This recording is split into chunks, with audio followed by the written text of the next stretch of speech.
opinion? Because we now need to know the tactical side of Tuchel first, and it.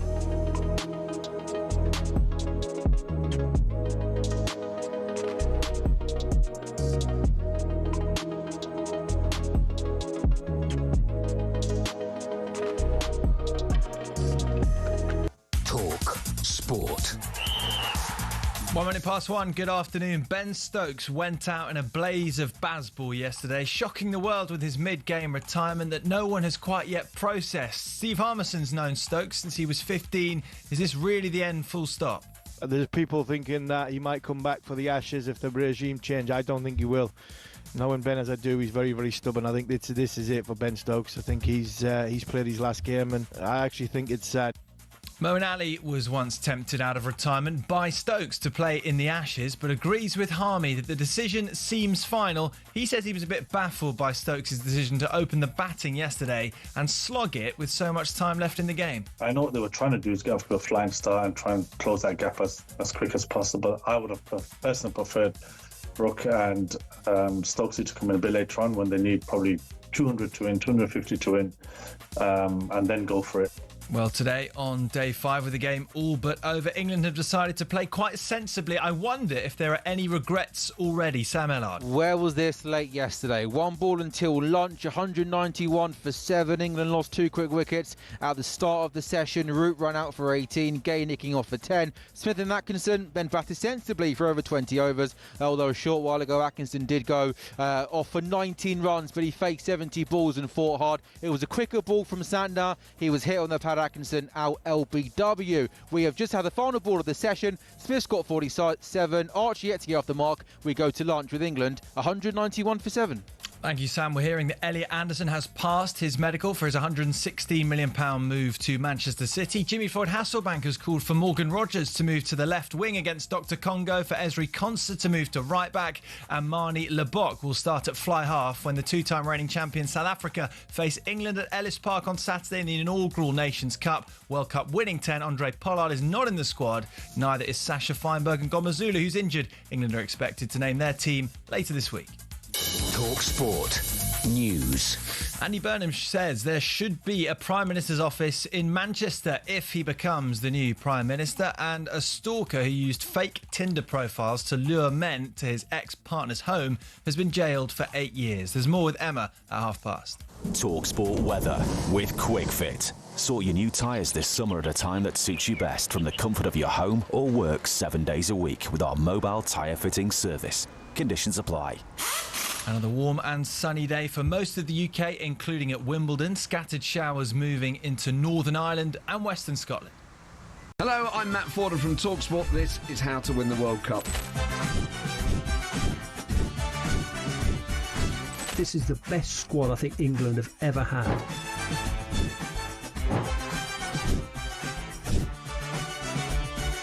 He used to love America, now he doesn't. It's very sad. It was so important to succeed because of all the pressure we received. Don't jump for this one, I'm going to knock his head off. Warning, this podcast does not guarantee England will actually win anything.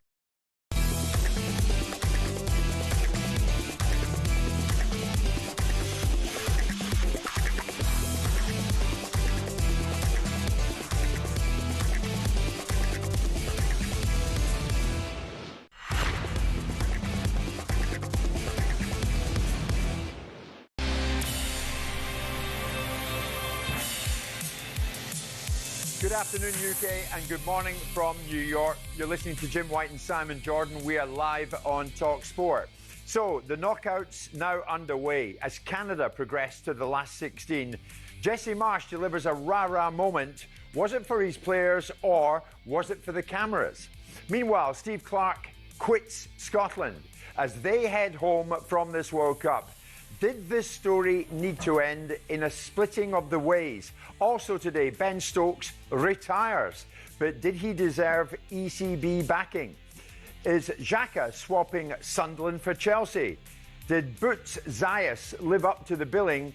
How many mentality monsters do England actually have? And with Iran out, will FIFA be breathing a secret sigh of relief? It's Jim White and it's Simon Jordan, and we are live on talkSPORT. Hi everybody, Mr. Jordan looking resplendent, sartorially brilliant this morning. A Monday morning, normally in a Monday morning, back in the news building at News UK, London Bridge, I introduce Arsenal Invincible Martin Keown. Today is no exception. Arsenal Invincible Martin Keown is in our midst today. 8 o'clock in the morning, and he jetted in yesterday just to be with us on the show. How are you? I'm good, Jim. I'm good, mate. I couldn't stay away. I've been to so many World Cups over the years. Obviously, I went to 2 World Cups as a player. Didn't actually get on the pitch, Jim, so I did a lot of watching for those. Yeah. And been going ever since South Africa. So I thought, you know what, I'm going to book a couple of flights, get out here, going to a game, the last 16 game in New York, bring my wife with me, come out and see Simon, yourself, and Luke and Joe and all the boys. And there's a real mood. I mean, it's difficult watching it back home because you don't really feel completely a part of it. You're only getting to see the odd game here and there because of the time difference. It's not like the '94 World Cup where it seemed to be better planned. You could see 3 games, sensible times. Sure. But now I'm here, I'm going to tune in properly. We're delighted that you are here. Simon and I breezed through immigration when we arrived at JFK. Apparently they turned you upside down. Was there any reason for this? The only thing I didn't have was a blood test, I think, coming in. What happened? Well, 90 minutes of anyone who went through that yesterday, with people back, loads of English coming over. It was, they're not letting us in welcomely. But no hydration period either. Didn't get a drink or a drinks break. It took 90 minutes to get through. Another hour and a half to get through. It was a march on yesterday. That briefing I gave immigration worked. Brilliant. Yeah. Martin, it's great to have you on board. We're well into this. You'll get into the pace of it, I'm quite sure. Another lovely morning here in New York. The window cleaners are out there. As for you, you were mine host last night with the good people who've been working here all week. Well done, Simon. Well done. He worked very hard. Well done. Yeah. They're very grateful to you. He did it before I got here because he didn't want to pay for me, did he? That's what he did it for. I mean, Luke ate like he'd never seen food before. I've never seen anything like it. For everybody listening, anyone watching on YouTube today, and there are many of you, both at home and here in the USA, producer Luke is unable to move this morning. He ate so much, so did assistant producer Joe. We'll talk about the boxing later. My God, Simon, I have never known anything like it. Martin, we were at the fight down in Brooklyn on Saturday night. Xander Zayas against Boots Ennis.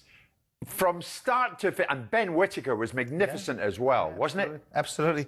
I mean, listen, once the atmosphere really stoked up, when the Puerto Rican fighter Xander Zayas came in, who was a defending champion, because there was a lot of Puerto Ricans that were supporting him, and it was a hell of a fight.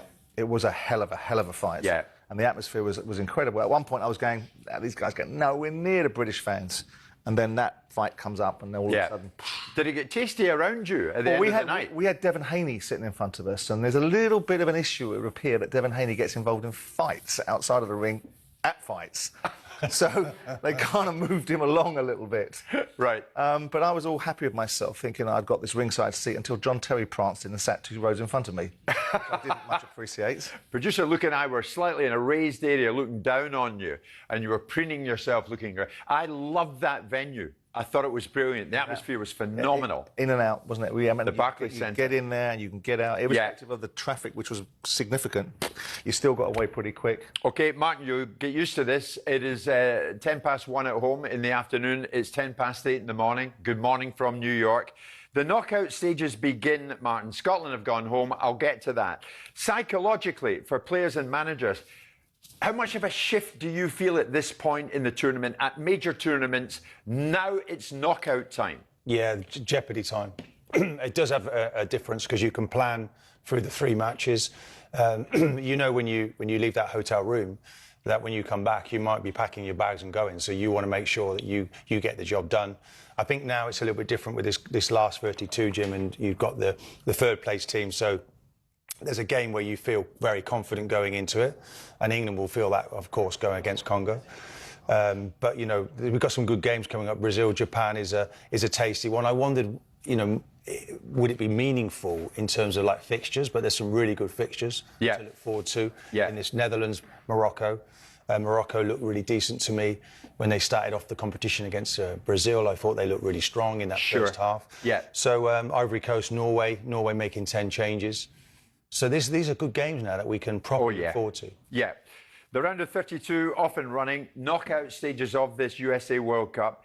Every single game this week will be live across the talkSPORT network. You won't miss a trick, including England, DR Congo on Wednesday from Atlanta. 5 o'clock, back with you in the UK. It's live on talkSPORT. Funnily enough, curiously, it was one of the 3 host nations, Canada, who got through to the last 16. They beat South Africa 1-0 with a stoppage time winner. Now, today, a great deal of the publicity over here around that match was the fact that Jesse Marsh, we remember him, got his players together publicly, a la Phil Brown all these years ago, rounded up the players on the pitch and gave it a bit of a rah-rah speech. This was it. Think about the 2 years we've been together. Think about how we talked about sticking to the plan, sticking to who we want to be, playing aggressive, accessing your qualities, you guys showing your character. You guys are Canadian heroes here. Canadian heroes. Canadian heroes for the future children of this country who play this sport. The sport has a big future because of you guys.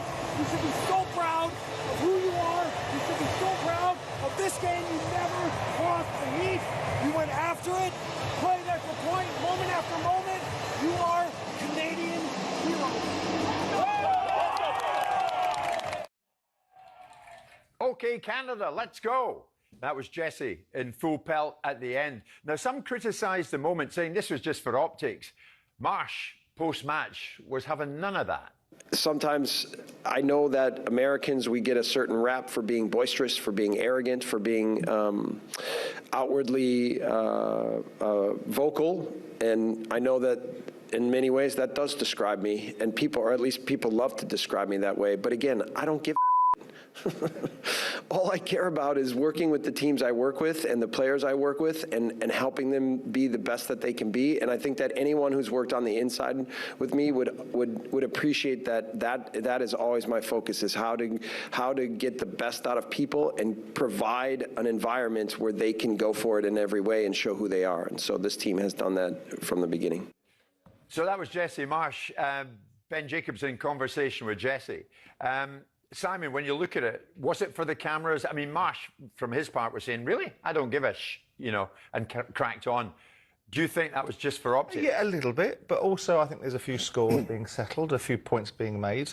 I think he was very unhappy about not getting the American manager's job, so he's there elevating himself at Canada. You've seen what he said about the American players being dragged into singing and so on and so forth in the past. And also you look at it and suggest that Canada has been a sort of a bit part player in this World Cup. It's the US World Cup. It's not Canada and Mexico. So all of those things, I spent a couple of hours with him, and he's an interesting character in lots of ways. I think there's lots of insecurities in there because at the time he'd got bombed by Leeds, so I was sort of poking and prodding him.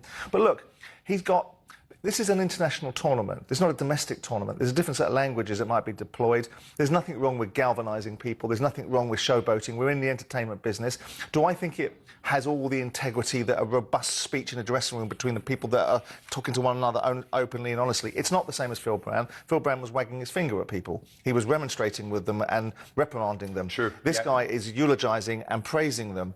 So I'm not in the camp that it needs to be done, but I'm also not in the camp that it should be condemned for being done. Yeah, I agree with you, Simon. I think, why not? Do you know what? Why not? They've got into the last 16, Martin. Exactly. And to be honest, in the moment, it means more, doesn't it? We're in, of course, where we are now. We're not going to wait till we get downstairs to the foyer before we start talking about what a wonderful view it is. Talk about it in the moment, Yeah. And he's done that. I think it's a bit of a planned expletive, the way that he's attacked the media, because I think he's been ridiculed in the past. And maybe it's this American thing that we get the English, it was already raised, wasn't it? We're going into the competition. He should just keep winning games. I thought they were a little bit lucky against South Africa, by the way. They had the lion's share of possession, South Africa. But he had a game plan, Jim, and it worked for him. He's not my cup of tea. Going back to the Leeds manager. Is he not? He's not your cup of tea? No, because... What, not your kind of manager? I think he talks too much. I think he talks too much to the media, but who cares, He just gets on with his job. When he was the Leeds manager, he kept telling us every week that they were doing well and good performances. Yeah. He just really took them down to the bottom of the table and relegated. So very publicly, be proud of yourselves. Be proud of yourselves. Would Wenger ever have done that? No, we did our talking as players on the pitch, and he did it in the dressing room. Yeah. He wouldn't have been one that was trying to grab the limelight, and it does feel like that a little bit. Yeah. He is that, but you're not going to take that away from him, Jim. That's how he manages. He wants to be front and centre. I prefer a manager who steps out of the way and lets the players lead. Yeah, I remember him with you, Simon. He was quite up for it with you. He's no shrinking violet. Yeah, no, and he also talked a lot of drivel and got himself tied up in knots. So there's a bit of both in there, isn't there? There is, but these managers are characters now. They're personalities in their own right. You know, by Bielsa sitting on a bin, he's making a statement. They're all making statements in some way, shape or form. And at an international level, look, he is a certain type of manager. And I think Martin's absolutely spot on. When you think back to some of the things that he was saying at the time, it made no sense about what you were watching with Leeds. Yeah. But he's not alone with that. Ten Hag would tell us that black was white and up was down. Well, so we all have, you know, we've seen it in many different incarnations. They got out the group stages and they are the first nation through to the last 16. Canada, well done. Scotland could only dream of doing that. They have headed home and Steve Clarke has quit. We're going to get into that. You're listening to Jim White, Simon Jordan and Martin Keown, live on talkSPORT in partnership with Tool Station. First stop this Monday morning from New York, Tool Station.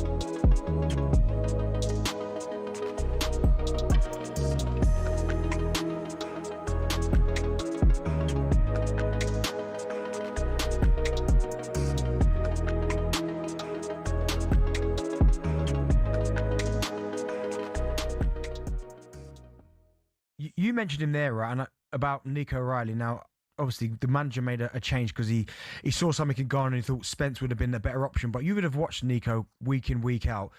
Does it faze him, whoever he's playing against, however quick they are, strong they are? Is he just the perfect left-back in terms of playing against anyone? I tell you what is the difference between Nico and Jed Spence. Nico will get you a goal. He will get you a ghosting and get you a goal. Yeah. I haven't seen enough of Jed Spence. I'm not Tottenham fan. I haven't seen enough of him, so I don't know. But I would, being biased, he'd be the first name on the City team sheet, never alone the England team sheet. So, and when he came on, he had one of the two best chances. So, I wouldn't be quick to drop Nico. He's whatever he might lack as a fullback, he'll give you going forward the other way. Yeah, I totally agree. And he's fearless. He's fearless on the ball. You know, he can dribble like a midfielder. You know, he's a top player. Let's sort of move it on to City while staying with England. You are edging closer to a deal for Elliot Anderson. And I said before the window opened, if United could buy one player that would be gettable, it would be Elliot Anderson. I'm not too sure about the price tag. I don't know what that's going to be. I know Forest have already rejected a deal worth about £121 million. Your views on him? You're excited by the prospect of him being a City player? Yeah, I mean, I've never taken much notice of him, to be honest. You know what I mean? He's one of those players that you don't really... Hello, I'm Matt Forden from talkSPORT. This is How to Win the World Cup. This is the best squad I think England have ever had.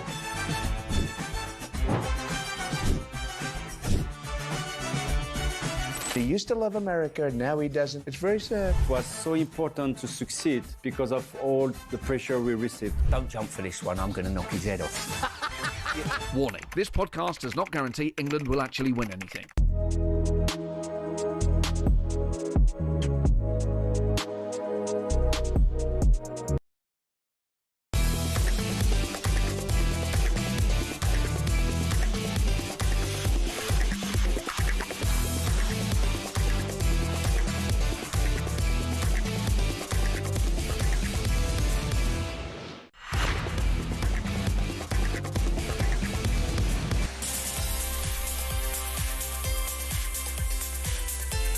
It is Monday morning here in New York City. It's going to be another warm one later on. Sun is just coming up. It's going to be another beautiful day. Monday, June the 29th. Can you believe it? You better believe it. It's Jim White, Simon Jordan, and the Arsenal Invincible, Martin Keown, and we are live on talkSPORT. So much going on today in the world of boxing. Boots against Zayas on Saturday night. It was incredible, but so much talk about Joshua and Fury. Where will they fight? When they fight? Will it be over here? Paulie Malignaggi, brilliant talker, is going to be joining us later on the show. I still bump into the odd Scotland fan who's heading back after Scotland, it's fair to say, had a very disappointing World Cup finals here in the USA. And Steve Clarke quit as Scotland crashed out of this World Cup. Simon, I'm going to hear from Steve Clarke in a second. But in a general sense, did it need to end like this? A parting of the ways, Clarke and Scotland? Well, look, I mean, he doesn't look like he particularly enjoyed the tournament, but when you've got defenders doing certain things at certain times that he can't legislate for, he probably didn't. Yes, I suppose it probably did, because there was going to be a lot of bloodletting. It was coming for him. You know, he was becoming the butt of jokes, like I said the other day, when Roy Keane starts making jokes about how happy and good-humoured you are. You know, he made this joke, didn't he, about there was Steve Clarke walked into a bar in Boston, it was happy hour, and they asked him to leave. And that sort of... and you can see that when you start to become a subject of memes. Look, he probably feels that he has done what was asked of him to get them to tournaments. He will be bitterly disappointed with the outcomes. So I think it probably did in his own mind. I think it probably did. Whether that's good for Scottish football, I don't know.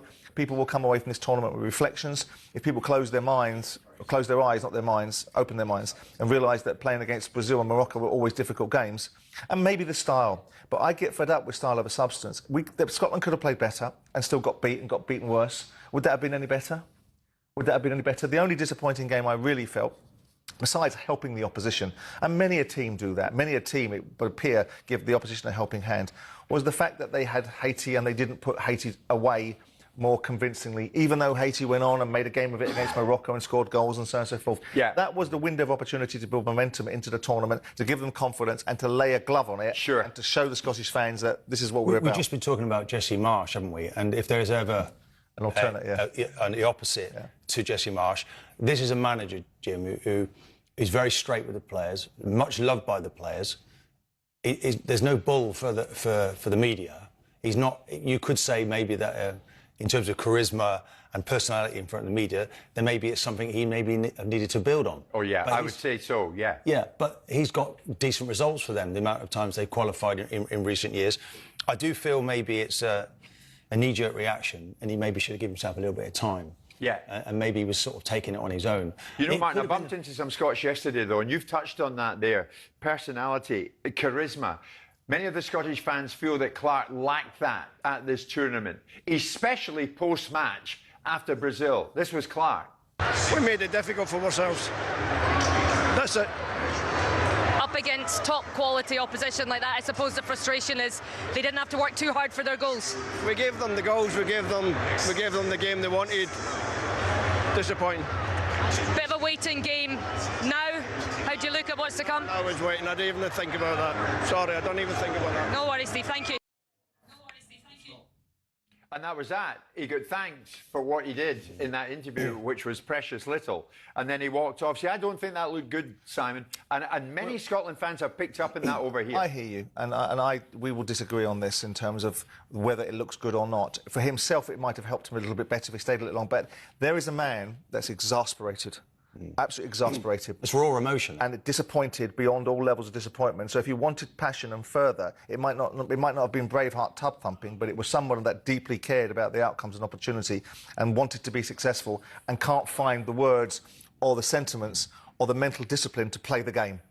He can't play the game in that moment. He can't sit there and go, right, I've got to do this. I've got to find my way for this moment and not give the opportunity for the media to turn around and say I haven't done my bit, or for the Scotland fans to be disappointed by my observations. Whatever he says, Scotland have gone out of the World Cup. He wasn't prepared for it. He just simply didn't. You have to expect the unexpected as a manager. And he thought he was going through. And when it didn't happen for him, and there were so many mistakes, Jim, it was strewn with error. You know, if you look at McKenna, for the goal, and the goalkeeper for the second goal. Yeah, they're all a mistake, and the third goal, of course, straight through the middle of the team. Yeah. So he's sitting there angry, disappointed, and hasn't really collectively thought about the words necessary at the end. And he's taking the brunt of it, and that's what happens with management. And that's the job that you take on.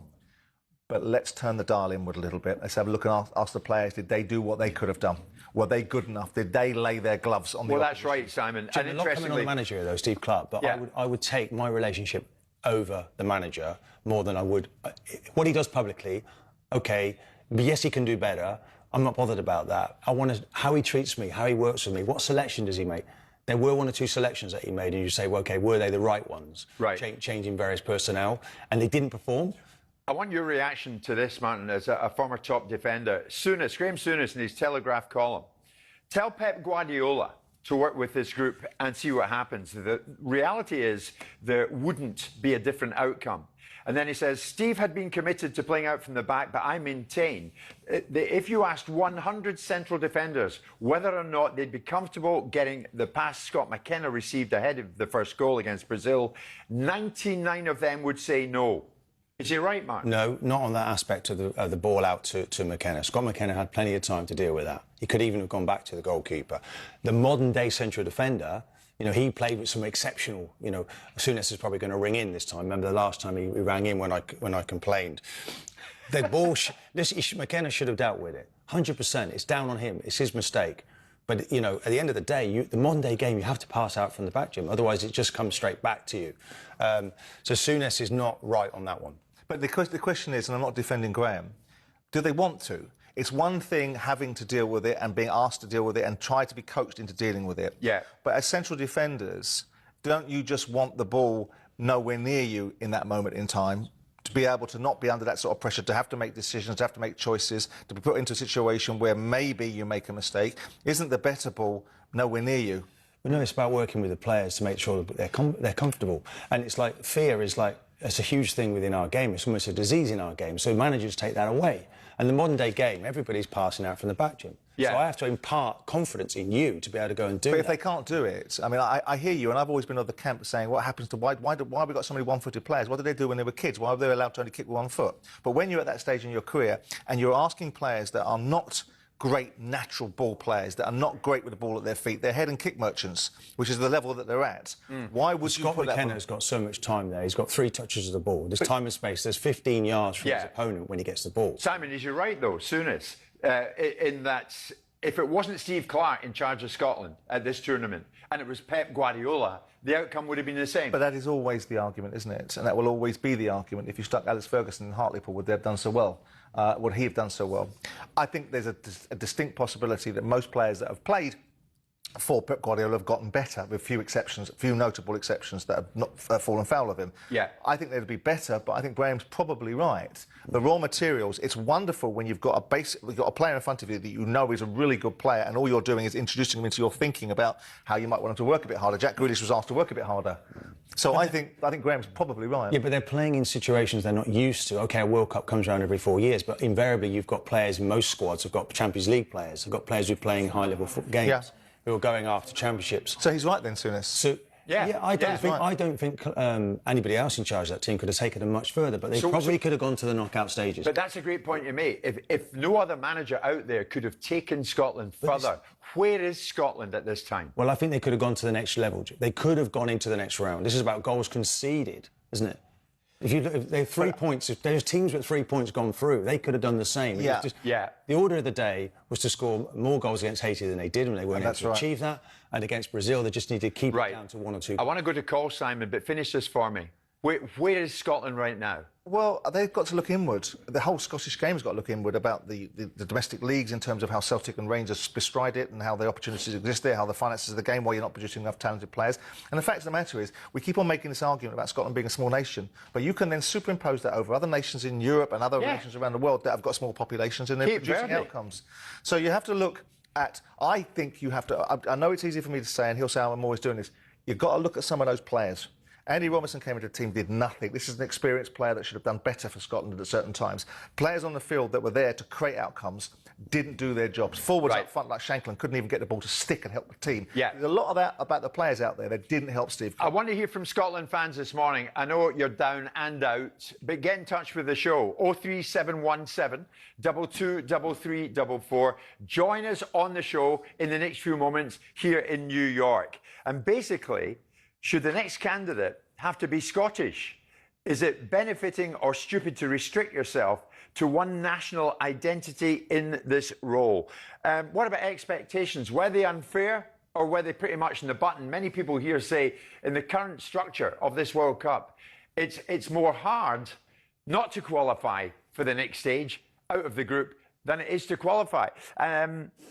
If England can turn to a German, why can't, and I'm going to say it, why can't Scotland turn to, say, an Englishman? Is that what you want? Tell us where you're at as a Scotland fan. 03717 223344. We're live in New York City on a beautiful Monday morning.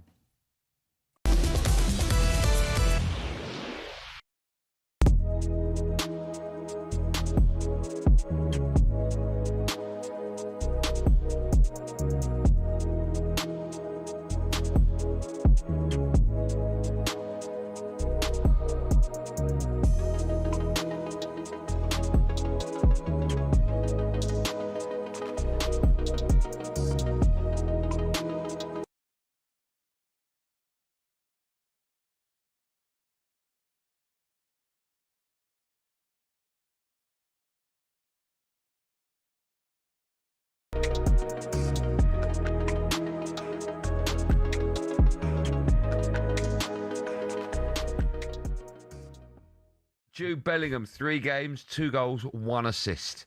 On the back page of The Sun this morning, Jude says Kane is the GOAT of the 3 Lions. Benny, when people talk about Harry Kane, I can't believe this, but he does divide opinion. We've had it so many times, haven't we? Where do you think, amongst the majority of England fans, Harry Kane sits for greatest England player ever? Is he up there? On stats-wise, I'd probably say yes. I mean, the guy's won World Cup Golden Boot, Euros Golden Boot, and I know people say he's a penalty merchant, but still, those trophies sit on his mantelpiece. But I guess you get judged on what you win at the end of it. Like, or you, I almost feel like you've either got to win something or do something where the nation fall in love with you. And I go back to people love Gaza. Didn't win anything, but for whatever reason, people say he's a genius. But no England players do anything apart from. My point. That's why you got to be something a little bit different. Okay. So Gaza In his pomp. Well, he's smashing the place up. What's the matter with you? No, These footballers all the same. I apologise. In his pomp, who you have him? Wazza or Kane? So I think goal scorer, Kane is better. As a player, all-round player, I think Rooney is better. Okay. But at the end of the day, you're a striker. You're there to score goals, to win games, and he's done that. And I've just spoke about World Cup Golden Boots, Euros Golden Boots. I'd find a way of getting them both in if I had the choice. Yeah, Rooney and Kane. Of course, you would have to. Yeah. Last question, then we move on to our next guest. Who's more important right now to England? Is it Bellingham or Kane? I still say Kane, man. He's still the guy that's in charge of putting the ball in the back of the net. Is Harry Kane England's greatest ever player? I don't know if you heard our little chat just now. Yes. I threw Wayne Rooney into the mix as well. What's your take on all things Harry Kane, Ange?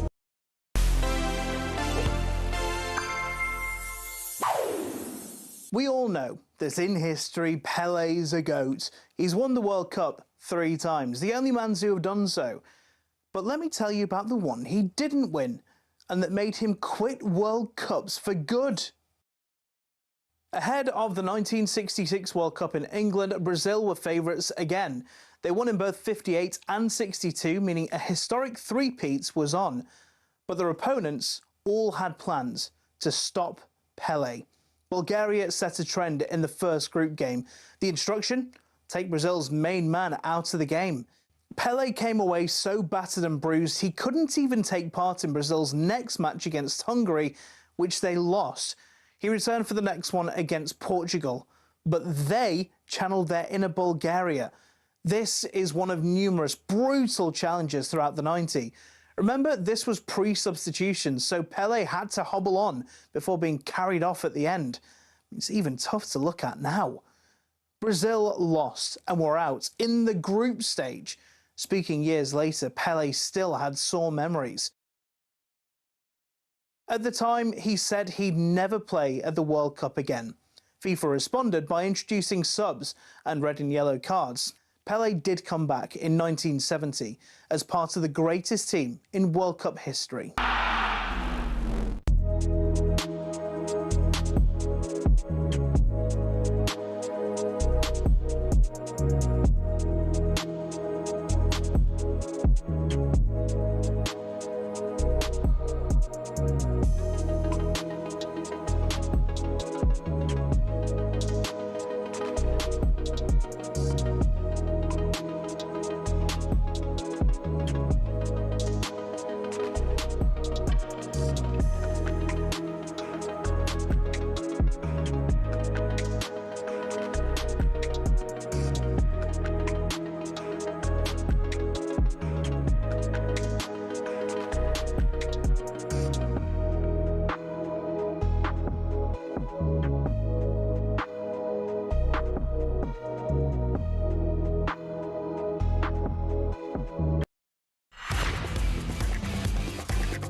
Good morning from New York. Good afternoon back home in the UK. 1:30 in the afternoon, your time. It's Jim White, Simon Jordan and Arsenal Invincible Martin Keown, and we are live on talkSPORT in partnership with Toolstation. Fast Track delivers to you from 30 minutes. First stop, Toolstation. First stop every morning for us is this incredible setting here in the World Trade Center, 50th floor thereof. Martin Keown is alongside Simon this morning. It's all been going off, hasn't it? Ben Stokes has retired from international cricket, and after a dismal World Cup, Steve Clarke quit his job over the weekend, and Scotland have headed home. This fellow was out walking about in Charlotte after it became evident that Scotland were not going to go any further in this tournament. The man at the top of the Scottish Football Association, Ian Maxwell, on walkabout. And we intercepted him and asked him quite straightforwardly, all right, what next? The process for that starts now. I mean, football's a very, very small world. I've wakened up this morning to a few messages from people that are interested in the job. I think we're a really attractive job for the right head coach, for the right manager. You know, we've got a Euro that we're hosting in 2028 to look forward to. There's been a lot of success over the last few years, and we need to make sure that we appoint someone that can improve on that and continue to drive us forward. Nothing's off the table. We need to cast the net as far and wide as we can. It's about getting the right coach. It's not about necessarily where they come from. You know, there are a lot of good managers out there, and it's up to us to make sure that we pick the right one. Simon, are they the right people, do you think, to make the decision, to make the next appointment? Well, I don't think they've done badly with Steve Clarke. I mean, every time Steve Clarke comes out of a tournament, he got battered. If you remembered after the Euros, he got battered after the Euros, and there was a couple of results after that, and people were calling for his head then. So I think the appointment of Steve Clarke was not a bad appointment, given the fact he's got them to 2 or 3 tournaments, and people are suggesting that's a major success for Scotland. Yeah. Obviously, they're disappointed at this moment in time. So I don't know the cut of these guys' jib. If they're anything like the guys that run Scottish football in terms of the administration of the Premier League and things of that nature, then I have reservations. Yeah. But the problem is, for this job, is twofold. The economics of the job are not going to attract top managers, and the quality of the players aren't going to either. So then you're looking further down the food chain to try and find a manager that will either embrace the culture of being Scottish himself. Clearly that would be a Scot if that was the case. And where's the talent pool for that? Or a manager that's going to cut his teeth and find his way through and perhaps find an opportunity. I think the big thing is you can't turn water into wine. You can make it slightly better. But the players, again, I'm not going to make it all about players, but they didn't help Steve Clarke. Right. Many calls are coming into us here in New York. Get to them in a second. 03717 223 Martin, if you guys can turn to a German, Thomas Tuchel, what can Scotland do? Maxwell there, we're going to cast our net far and wide. How far and wide, Martin? An Englishman? A foreigner? They had Bertie Vogts before that didn't work out. They just need, doesn't matter what nationality it is, they just need the right man for this job. And that's going to be up to the Scottish FA to do that. I just want to put on record that Steve Clarke was a thoroughly decent guy, he was, Jim, and much loved by the players. And was a number 2, wasn't he, for many years as a Mourinho, almost a reluctant manager. Yeah. And just didn't find the right words at the right time. How can you be a reluctant manager? For me, I think he was. I think it's certainly in front of the camera. But what is that? They don't need anyone reluctant. What he means is he's not a natural manager. Yeah. He's found his way into that position probably as a result. I mean, if you're, more often than not, if you're a dedicated number 2 for a significant period of time, that is ostensibly what you are. And out of that ether and opportunity, he did OK at West Bromwich. He loves the game, but he doesn't love all the media. But listen, he's gone, Martin. How far and wide should they cast their net? I think they can go wherever they want, Jim. You know, it's about finding... I mean, it will come down to the players at the end of the day. And one by one, they have been putting together a decent bunch of players. McTominay playing around the world. You know, they've got 1 or 2 players. I would say as well, though, that the manager... You've got to look at some of the selection. Yeah. You know, Adams didn't play in the second game. They had a plan when they played Morocco, which was like they played with Tierney on that left side, with Robertson as well. They didn't seem to have that same plan against Brazil. Sure. OK, mistakes have cost him. He will be disappointed. He would have felt that he could achieve more. So, look, Jim, I think there's a basis there for them to build upon. Scottish football is in a better shape than it was like 10 years ago. It was pretty awful. They didn't qualify, Martin, out of the group. There's 3 qualifications that they've made in recent tournaments. This is progress, but they've got to now build upon this. Look, Jim, they've got... I'm not so sure the Scotland fans calling in are going to agree with that. Jim, they got drunk on the fact that they thought 3 points was going to be enough to qualify for the... True. I get the Scottish didn't see through that, and it wasn't enough. Gregor, you're a big Celtic fan and you're a Scotland fan, I hear. Gregor, good morning from New York. Are you pleased that Clark is gone? How you doing? He's all right, aye. Good, thank you. Yes, mate. What do you think about Clark going? You happy with that? I think it's about time. I was saying that me and my brothers and my dad went to Boston, spent a fortune. I think that anybody who is saying that Clark was right to act to Ailey Barber like that is not on. It's his job. Like, that's what he's getting paid to do. As I say, fans have spent thousands of pounds to go across there. The football is terrible. The qualifying was, for me, was lucky. If you look at the games, Scotland as a team are getting battered by Belarus home and away. Like, they're so lucky to qualify. And the whole thing everybody keeps on going on about is 3 tournaments in a row. But it's harder to not qualify for these tournaments now. The first one was through the Nations League, which never existed when we had people like Walter Smith.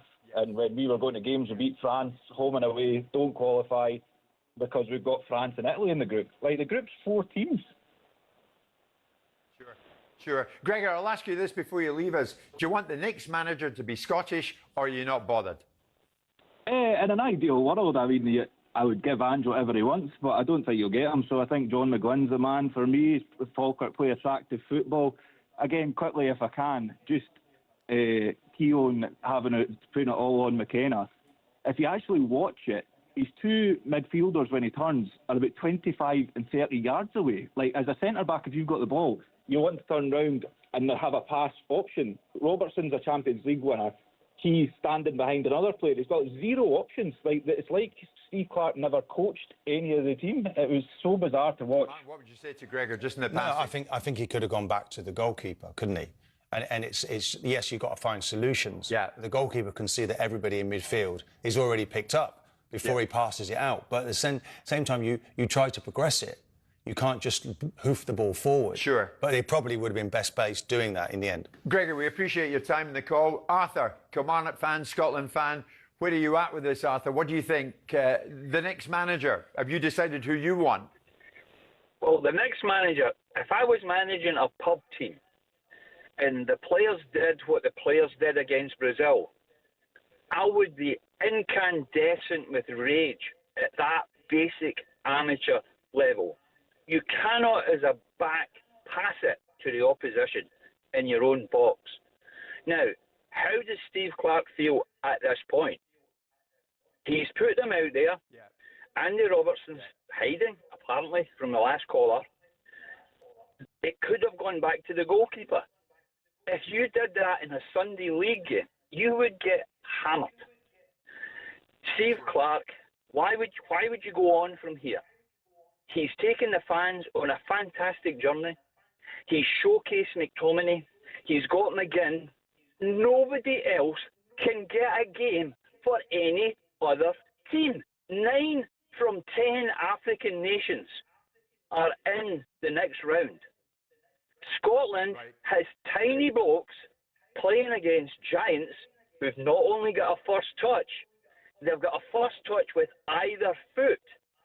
We are adrift, and I don't see a way forward.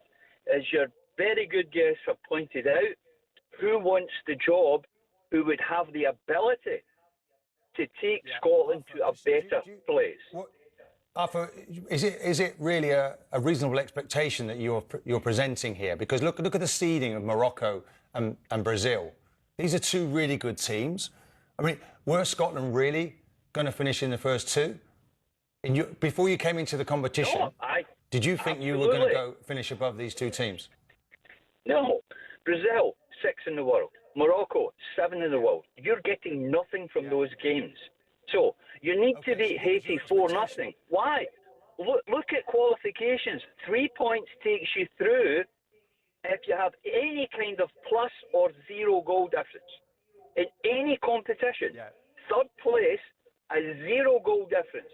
So you can win 2-0 and then lose 1-0 and lose 1-0, and you are guaranteed, look at the stats, you're on your way to the next round. We had to beat Haiti. Many good points we in don't there. have Arthur, I'm going to jump into a break. Your call was on the money, mate. I have to say, many good points from you, Arthur. The other side of this upcoming break, we're going to hear from another Scot, co-commentator for talkSPORT out here, and he's now in Mexico, preparing for Mexico-Ecuador. A Scot who has stayed on, like me, at this World Cup. And I'm talking about former Scottish international Mark McGee will join us live from Mexico. It is 1:45 back home in the UK, 9:45 with us in New York. We're live in talkSPORT.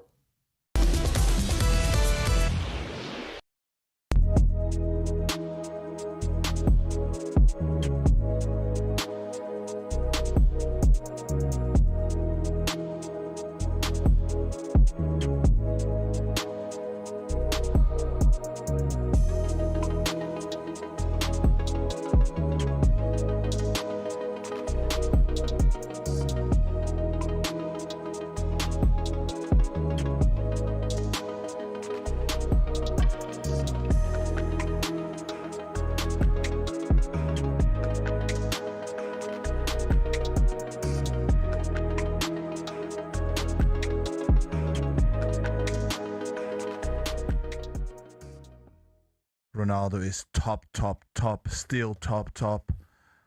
But Haaland, for instance, is a better finisher. Let me ask you this. In world football, I said this, Bentley, on yesterday's show, and I got a little bit of criticism. In his pomp, right? I'll ask you both. I'll start with Bentley. I heard it. I said R9 is a better finisher than Cristiano Ronaldo. No, do you know, he's a better striker, number 9. No, do you know what you said, right? And you said he was a better goal scorer. Okay. Right? Now, for me, R9 is a better centre forward. Like, so I don't think it's even close, right? But what people will do is look at the numbers. And this is where sometimes stats-wise, like the new generation will go, if I say R9's better than Ronaldo, Cristiano, they're going to go, are you crazy? He's scored 1,000 goals. But sometimes it's not about just stats. It's about what does your eyes tell you. And anyone who's watched it, you would have watched him. R9 is the best centre forward I've ever seen. R9 for me, that's my hero. You know, he is. That's why I wanted to become a striker. You look at him, and Ronaldo has done absolutely magnificent. Yeah, and Ronaldo, it's all about numbers and goal scoring. And he's obsessed with that. And that makes him so good. But R9 is just phenomenal. He's just incredible. Better. As a footballer.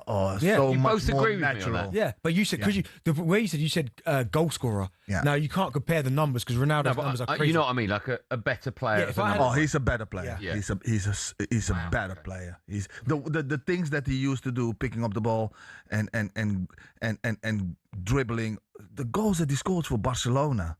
Oh my God! If he didn't injure himself with his knee twice. Hello, I'm Matt Forden from talkSPORT. This is How to Win the World Cup. This is the best squad I think England have ever had.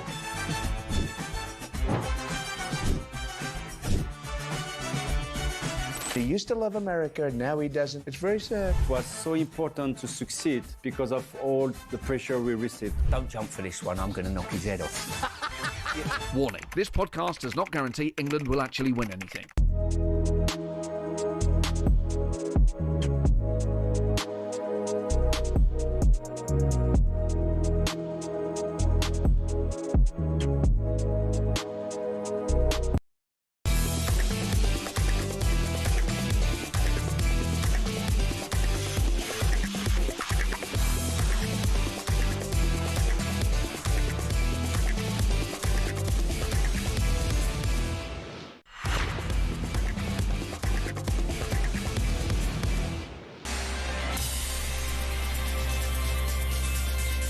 We're in New York, we're in the USA, Scotland are not. Scotland have gone home. A very disappointing World Cup campaign under Steve Clarke. Steve Clarke has quit and he's gone home. Jim White, Simon Jordan, Arsenal Invincible, Martin Keown here in New York City this morning.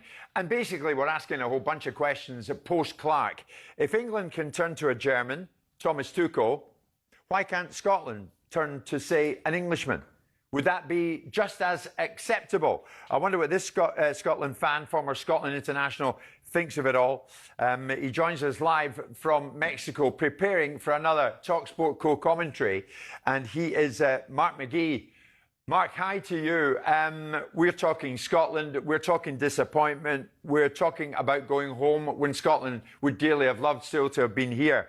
Am I right in thinking, Mr. McGee, that on Steve Clarke, you're quoted as saying that he deserves a knighthood? Well, I think that, I've been listening to your programme, Jim, and hello, all of you. Hello, Mark. Your programme, and there's not much that I've not agreed with. Even your last caller, it was such a sensible call. But I think Steve Clarke deserves to have the performance at the tournaments separated out from his achievement to get us to the 3 competitions. Now, we were in Boston and we were in Miami, and the atmosphere and the joy that this brought to Scottish supporters, to the Tartan Army, and, going back to the Denmark game at Hampden, the unparalleled, euphoria that surrounded that performance and the results, it was absolutely amazing. And the amount that it's done for the country itself in enhancing the country's reputation, if not the football team's reputation, I think deserves recognition. So, but Mark, that's it. Sorry to jump in, but that's as may be. They're out. Yeah, they're out. But again, start looking at the section. Now, I came into your show some time ago, Jim, Simon, and I sat and I said to you, Simon, and you scoffed at me a wee bit about Haiti and about Haiti not being a pushover, and that we should take them seriously. Now, I don't think we only beat them 1-0 because we didn't take them seriously, but I think we proved that in this day and age, you can't get easy results against anyone. And when you look at the section, there's no doubt about it. We weren't going to beat Morocco. We should have lost by more to Morocco.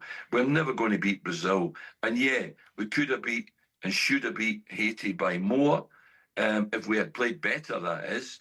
But that still wouldn't have qualified us. We needed 4 points to qualify. I think there's only one team in That's not true, Mark. But that's not true, Mark. You needed to have a there's only one team that's qualified with 3 points. So then, why wasn't that Scotland? The bottom line is, if you gave yourself an opportunity to have a neutral bank balance, a neutral goal difference, you'd have been in a better position. Now, no one scoffed at the argument that Haiti were going to be an opposition that was worth beating, or it might be more challenging to beat than just turning up.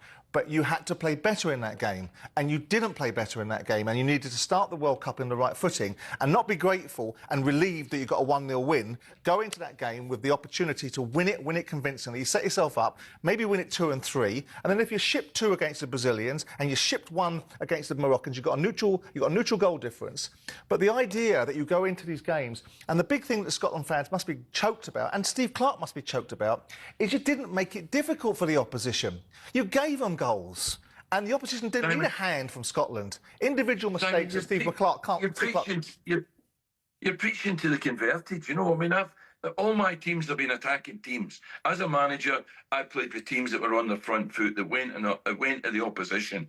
And I was hugely frustrated about the way that Scotland went about their business in this competition. I was also not agreed and completely about the team.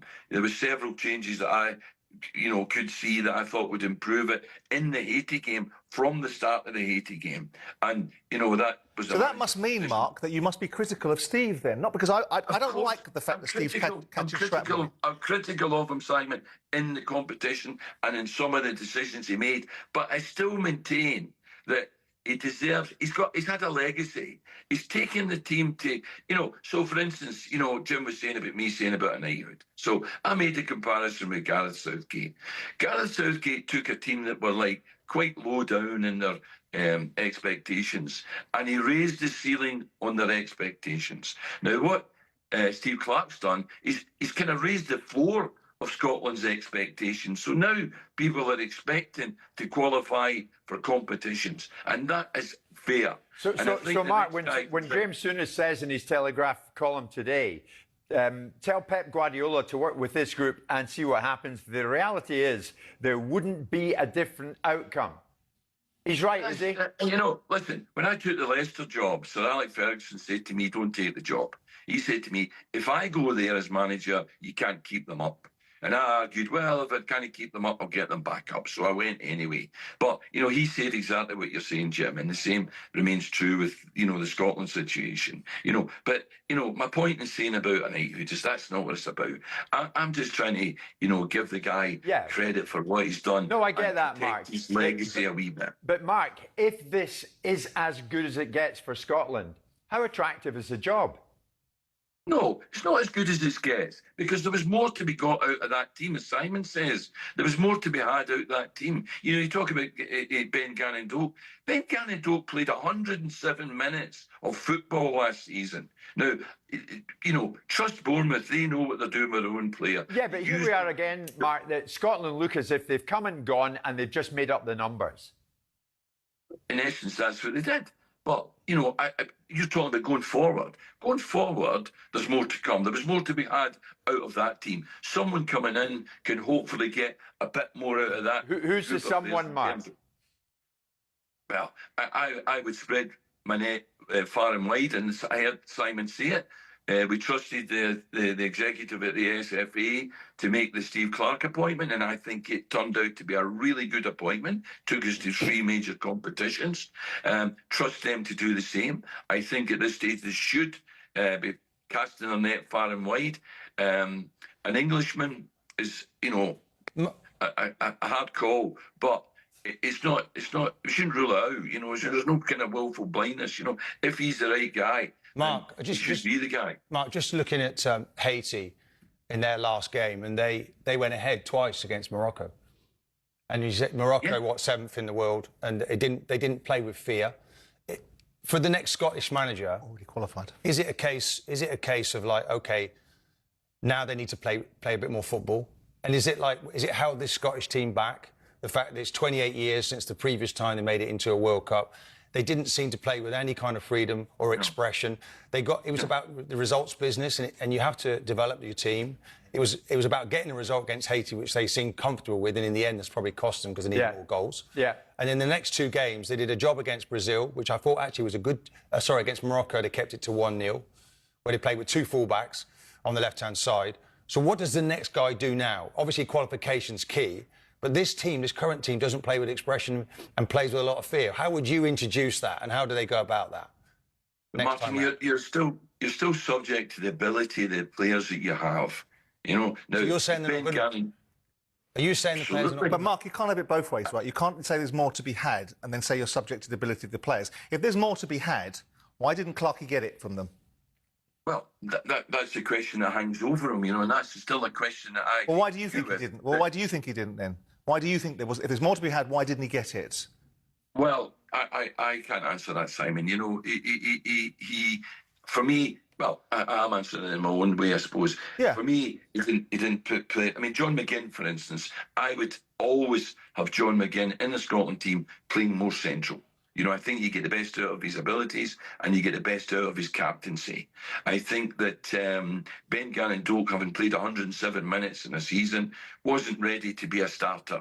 He would have been a fantastic, even against Brazil. Agree with you. 3-0 down, bring on Ben Gannon-Doak, and maybe he gets you a goal that can make a difference to makes you a goal that can make a difference to the goal difference. Mark, not a starter. You've shown out here your very good rewards. And the talkSPORT audience has really taken to you. If you were to sum up the Scotland campaign in one word, what's the word? Abject. Mark, there we go. Mark, thank you very much indeed. Abject. For more reaction to Steve Clarke's dismal, abject Scotland tournament, Mark, Natalie Sawyer, Joe Shannon, unpack it all in the latest talkSPORT World Cup Daily podcast, available on all podcast platforms. 2 o'clock with you back home in the UK. It's 9 in the morning here. Another lovely one in New York City.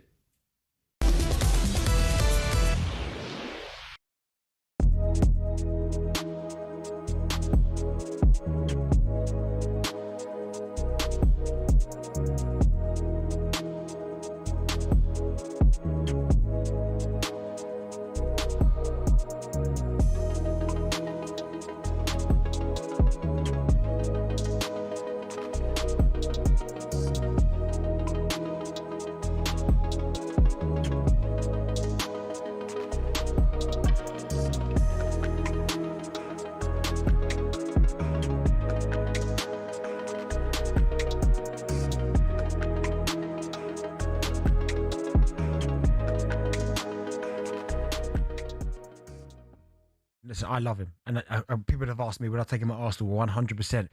But you look at the last two seasons, Real Madrid, and then you look at the last two seasons for PSG, the two Champions Leagues. They were chasing the Champions League for so long. He moves out, they win back to back.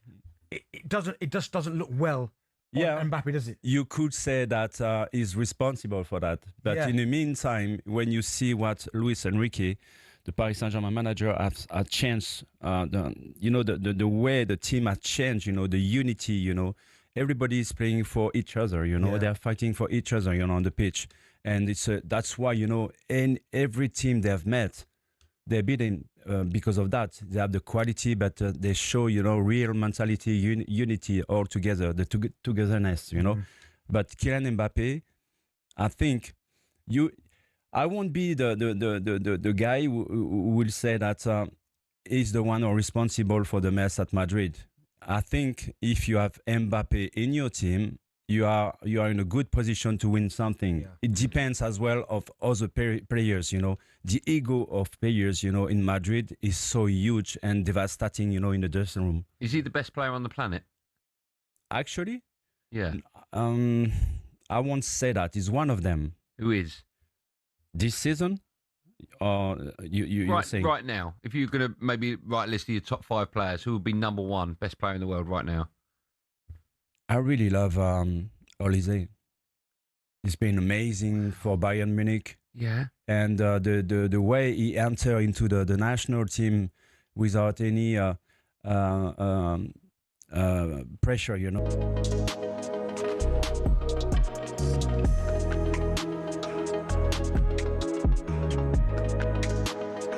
Talk Sport. 3 minutes past 2. These are your sports headlines on talkSPORT. I'm Will Hobbs, and the breaking news: Enzo Maresca is officially the new Manchester City manager. He's replaced Pep Guardiola, having had roles at Manchester City in 2020 and 2022. Breaking news story. We'll have more for you on White and Jordan. Elsewhere, life after Ben Stokes is now a reality for England cricket, but would he ever come back? The captain once persuaded Moeen Ali to come out of retirement, but Mo's told talkSPORT he can't see it with Stokes. The way he is, I don't think he's going to come back out of retirement. I think he's just going to try and enjoy the rest of his career, playing for Durham and franchise leagues, etc., and just almost get away from that intensity of playing international cricket. Former England batter Mark Butcher says the heir apparent, Harry Brook, is in no real position to take over the reins. You would say that he would be the natural successor, but he doesn't lead. He doesn't play like a leader.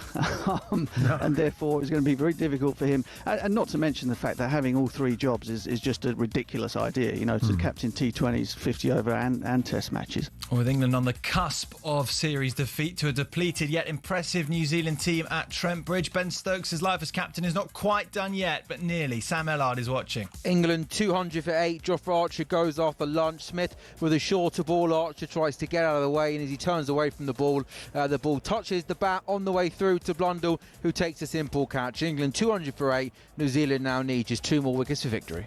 Elsewhere, Elliot Anderson has passed his medical to join Manchester City for a British record £116 million. And Marnie Lebok will play at fly half in a star-studded Springbok team to face England on Saturday, with Andre Pollard not selected in the squad for the game at Ellis Park. Remember the breaking news: Enzo Maresca has signed a 3-year deal to become Manchester City's new manager.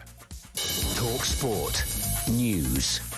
Prospective Prime Minister Andy Burnham's promised to give the UK a new direction, and actress Dame Penelope Keith has died aged 86. Emma has more at past.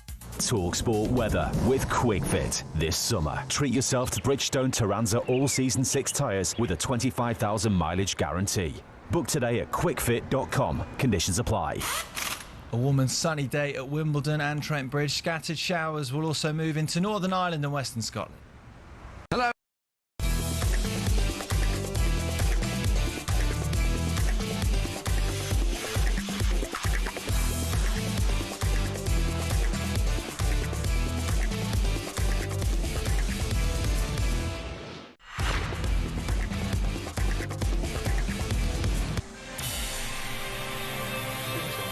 Now then, good morning, everybody. Another morning, Monday morning, and we are live in New York, live in talkSPORT. Jim White, Simon Jordan, and Arsenal Invincible Martin Keown. It's the Monday morning trio as is always the case with us back at News UK in the building, the news building at London Bridge. It's the same lineup today here in New York City. Another week is now underway at these World Cup finals. Scotland, as we heard, they have gone home, and now the emphasis shifts as to who's going to make it further. And Canada are the first ones to make it further into the last 16, and Jesse Marsh was delighted about that. Who's going to follow them? Some mouth-watering ties coming up now. We're down to the knockout stages. I said way back when we first set foot in this country, we'll keep a very close watch on what is going on back home in the UK. And in the last few moments, it's now official. And you heard Will in his bulletin there. Manchester City are delighted to confirm the appointment of Enzo Maresca as manager. He takes over, what a daunting task, from Pep Guardiola. The Italian has signed a 3-year contract which should last until the summer of 2029. It's Maresca's third spell at the club. So he is in. He is installed at last. City chairman Khaldoun Al-Mubarak says Enzo is someone who has always sought out opportunities to challenge himself and succeed in his managerial career. He brings a personality, passion, and intelligence completely aligned to our needs. So Maresca is in. Martin is alongside Simon. What's your take on it? Welcome back, Enzo, says City. Yeah, I mean, it's the best kept secret, wasn't it? Or worst kept secret. That was an inevitability that he was landing there. Obviously, Man City have stepped in and paid the compensation that he would have had to pay himself because his hand was going nowhere near his own pocket for his own opportunity. We will see. He's following in behind a unique manager. Now, they will know him. In this instance, when we look at Brighton and Brentford, we turn around and say, when they put succession management in programme, we say trust the judgment because they've got Tony Bloom and Matthew Benham. In this instance, Man City don't develop managers beneath them. They don't put a succession programme in place. They just go get what they think is the best manager and pay him to be there. Whether it be Pep Guardiola, whether it be Mancini, whether it be Pellegrini, whether it be whoever else has been the Man City manager. So they do it a different way. But again, you have to trust the process. The process will be this club has an embarrassment of riches, goes out in the summer while a player's playing in the World Cup, spends 130 million quid on a central midfield player. What a terrible position to be in if you are managing that side. So we will see if Maresca has matured after his experiences at Chelsea, because I think that will, despite the fact I don't think he behaved well, I think we all part in some of our experiences. So he'll go into Did he part lose the Chelsea job, though, because he had an eye and he made it clear he was going to take this job anyway. And this time last year, Jim, he was winning, was it the Club World Cup? He was winning that. So he was showing his stripes. So it's not such a bad appointment. It's when you're following on from Pep, as we've seen in the past with these great managers. I think that leaves a big hole. And can he fill that? Chelsea, interestingly, have released a statement. I'm going to bring that to you in a second. But this, in the last few moments, is how Manchester City have announced Maresca. It's a huge challenge for many reasons. All the success of the last 10-15 years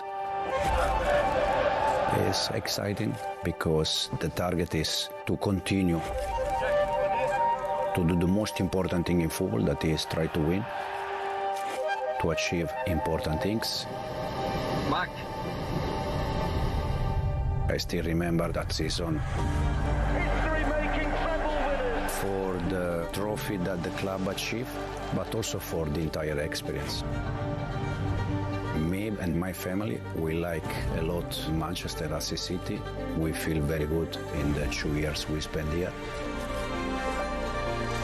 I remember the environment inside the stadium, the way the fans, they try to push the team.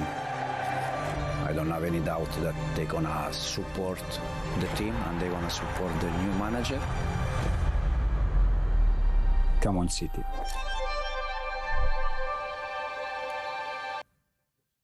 Come on, City. Welcome back, Enzo. A 3-year deal. In the last few moments, Chelsea have made a statement as well. Very keen to get Simon's take on this. Now, bear with me. I'll go through this.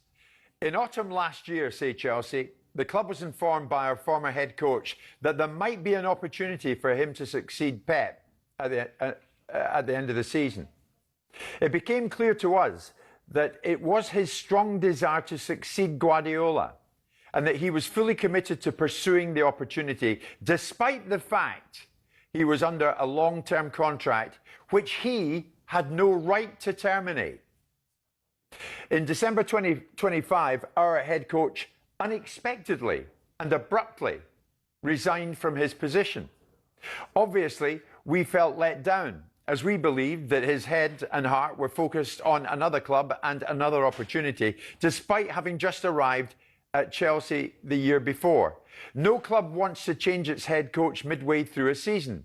However, in light of his decision not to continue fulfilling his responsibilities through to the end of the season, the club was left with no choice but to protect our players, our supporters, and the badge, and accept his resignation.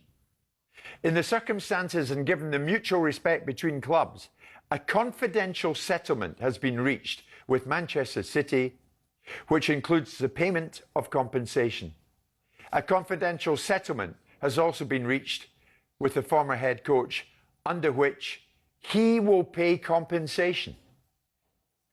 Looking forward to next season, say Chelsea, in Xabi Alonso we have a manager who has an exceptional football mind and is a professional of the highest integrity. He has all the attributes to deliver the success the club's supporters deserve and expect. Ends Chelsea's statement. That is a character assassination, is it not? Or is it a detailed expose of what happens? I mean, everyone will say there's two versions of a single story. Or both. I mean, I understood it to be exactly that. I've told you guys that's what it was. I've told you that the situation was what it was. So I'm surprised that the comms of Chelsea have decided. They've changed the way they're communicating. They're trying to make sure that transparency is very clear, but they leave nothing unturned there. Very rarely do you see a club. Most of the, managers and clubs part company, and there's very little said about it. In this instance, Chelsea obviously feel a certain way about it, and they want to make clear exactly how Maresca behaved. And I've sort of alluded to a lot of this without... You've said it all along. Yeah, because I knew. That's why. And it was not my gift to be able to say certain things. It's their gift to say it. So I've sort of peppered it with, this is a manager that potentially was looking at Man City back in November. Now you know that was the case. This is a manager that decided to resign and that has to deal with his own compensation. He won't be. Man City will be paying for it, I can assure you of that. But Chelsea obviously feel that the way that they want to communicate with the world, for whatever reason, is, tell you what, have some of this. This is what happened, so you know. Now, of course, Chelsea fans that don't like Blue Co will still turn around and say, I couldn't care less what you tell us. We still think it's all on you and your dreadful ownership, and the fact that the manager left you is because of you. Not the fact that the manager didn't show much loyalty or integrity. They'll turn It did around... impact massively on Chelsea, though, didn't it? Where did they finish? 10th in the Premier League? Yeah. And at the time, I think they were comfortably looking like they were going to finish 4th. Yeah. I mean, look, let me jump in. In the last few moments, this is from Maresca, guys, right?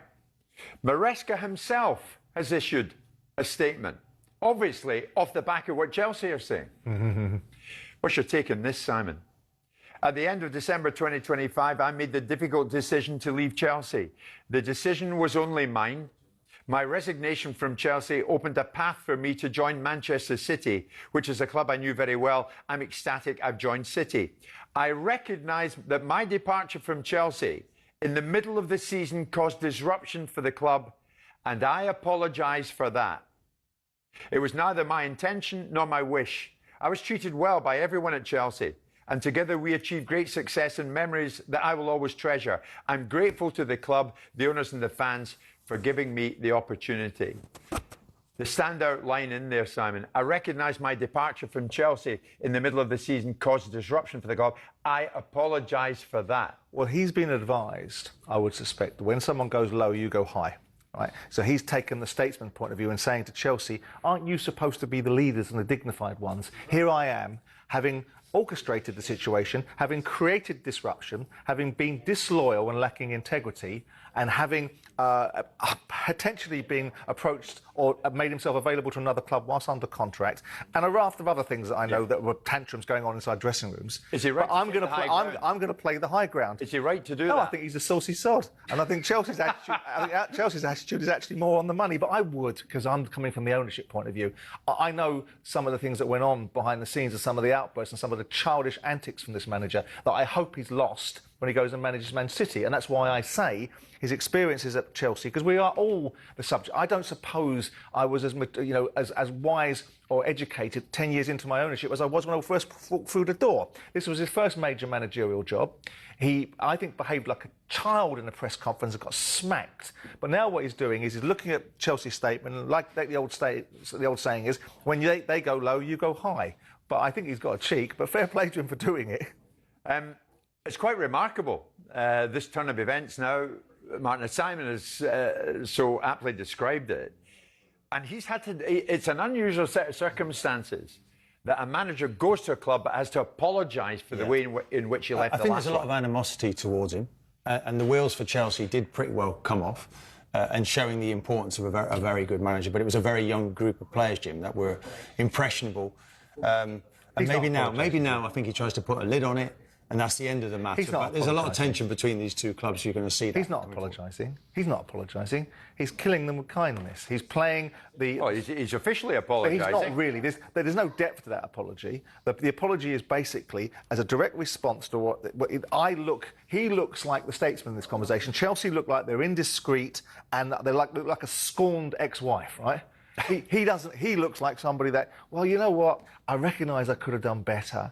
I recognise I could have behaved better. Does create a question mark around him, though, as a manager. And will he, when will he do again? Well, things go wrong at Man City, where's the next Real Madrid? But he's gone to the mountain. He's gone to Mount Olympus now. He's gone to the top of the tree. Right. He's gone to one of the biggest, richest clubs in the world. Where else can he go from here? Madrid, I suppose, or something of that nature. We'll come back to this. Back in London, Trent Bridge, isn't it, in Nottingham? It's all over in the cricket. England, New Zealand, Sam Ellard. Yeah, this was supposed to be the start of a new era for English cricket. McCullum, Stokes, Keogh kept their jobs after the embarrassing winter in Australia. It gets worse. England hadn't lost a home series of 3 tests or more since 2012. Well, now they have. New Zealand win the 3rd test by 160 runs. They win the series 2-1. And with the pathetic manner in which England went about their batting last night, they've gotten everything they've deserved. New Zealand picked up 2 wickets in the first 20 minutes this morning. Fair play to Atkinson and Smith. They dug in for nearly an hour and a half to frustrate New Zealand.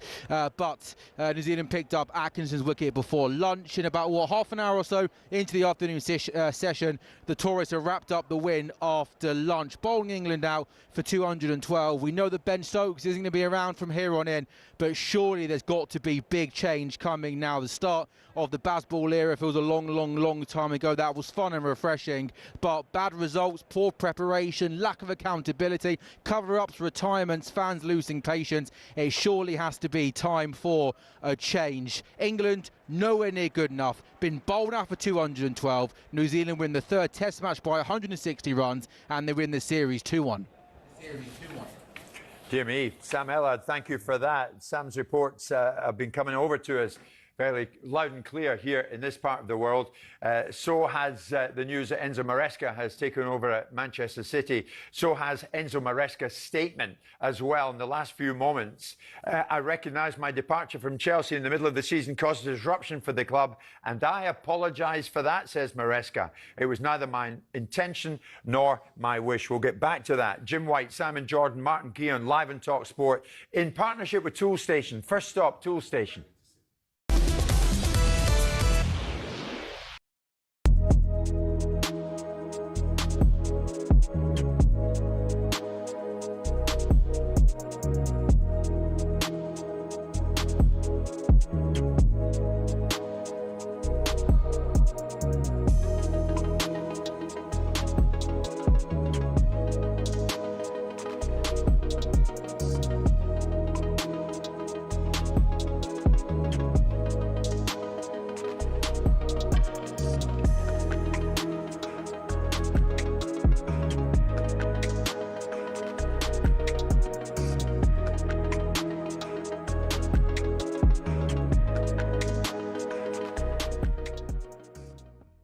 Jimmy, do you think behind Kane, Bellingham is our most important player? I think they are on a par together. I think he is something else. He's got a habit of turning up in really important moments. If you look at the goals that he scores and when he scores them, 1-0s, and Benty will agree with me. It's so important to score the 1-0s and 1-1s, the 2-1s. Those important goals. Not a lot of players can do that. And he has got that thing around him. I don't know how he does it, but he just has it, that he turns up at really important moments, like an overhead kick, for instance, like the goal other day, out of nothing. It's just the feeling for him, putting his left foot around it and score. You know, that's why I want him closer all the time to the box, to the goal. He's world class, right? For me, he's world class. How many world class players do England have? I think England has got a few. I think Argentina has got Messi, yeah, but then really, what more? But they have got the team. If you look at France, France has got several, yeah. But the Dutch, a couple, but I don't think that England are far behind. You know, who are England's world class players? Oh gosh, you like to put me on the spot here. Well,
Hi everybody, we are live in New York City. Another beautiful day on the way in this part of the world.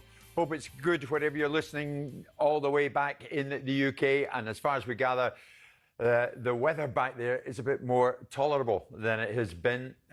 You've had it tough back there, so now you can breathe that bit more easily. It's Jim White, it's Simon Jordan, and it's Arsenal Invincible Martin Keown coming to you live in talkSPORT from New York. The World Cup at this particular moment takes a bit of a back seat because the news has come through to us that Manchester City have appointed Enzo Maresca as their new head coach, 3-year contract. It's his third spell at the club. But no sooner had Manchester City done that than Chelsea gave their version of events. In autumn last year, the club was informed by our former head coach that there might be an opportunity for him to succeed Guardiola at the end of the season. It became clear to us it was his strong desire to succeed Guardiola and that he was fully committed to pursuing the opportunity. We felt let down as we believed that his head and his heart were focused on another club and another opportunity, despite having just arrived at Chelsea the year before. And the plot thickens somewhat because in the last few moments, Maresca himself has issued a statement saying in December 2025, I made the difficult decision to leave Chelsea. The decision was only mine. I recognise that my departure from Chelsea in the middle of the season caused disruption for the club, and I apologise for that. talkSPORT's chief football correspondent Alex Cook joins us live in studio. It's getting busy in here, is it not? But that's how we like it. What's your take on this?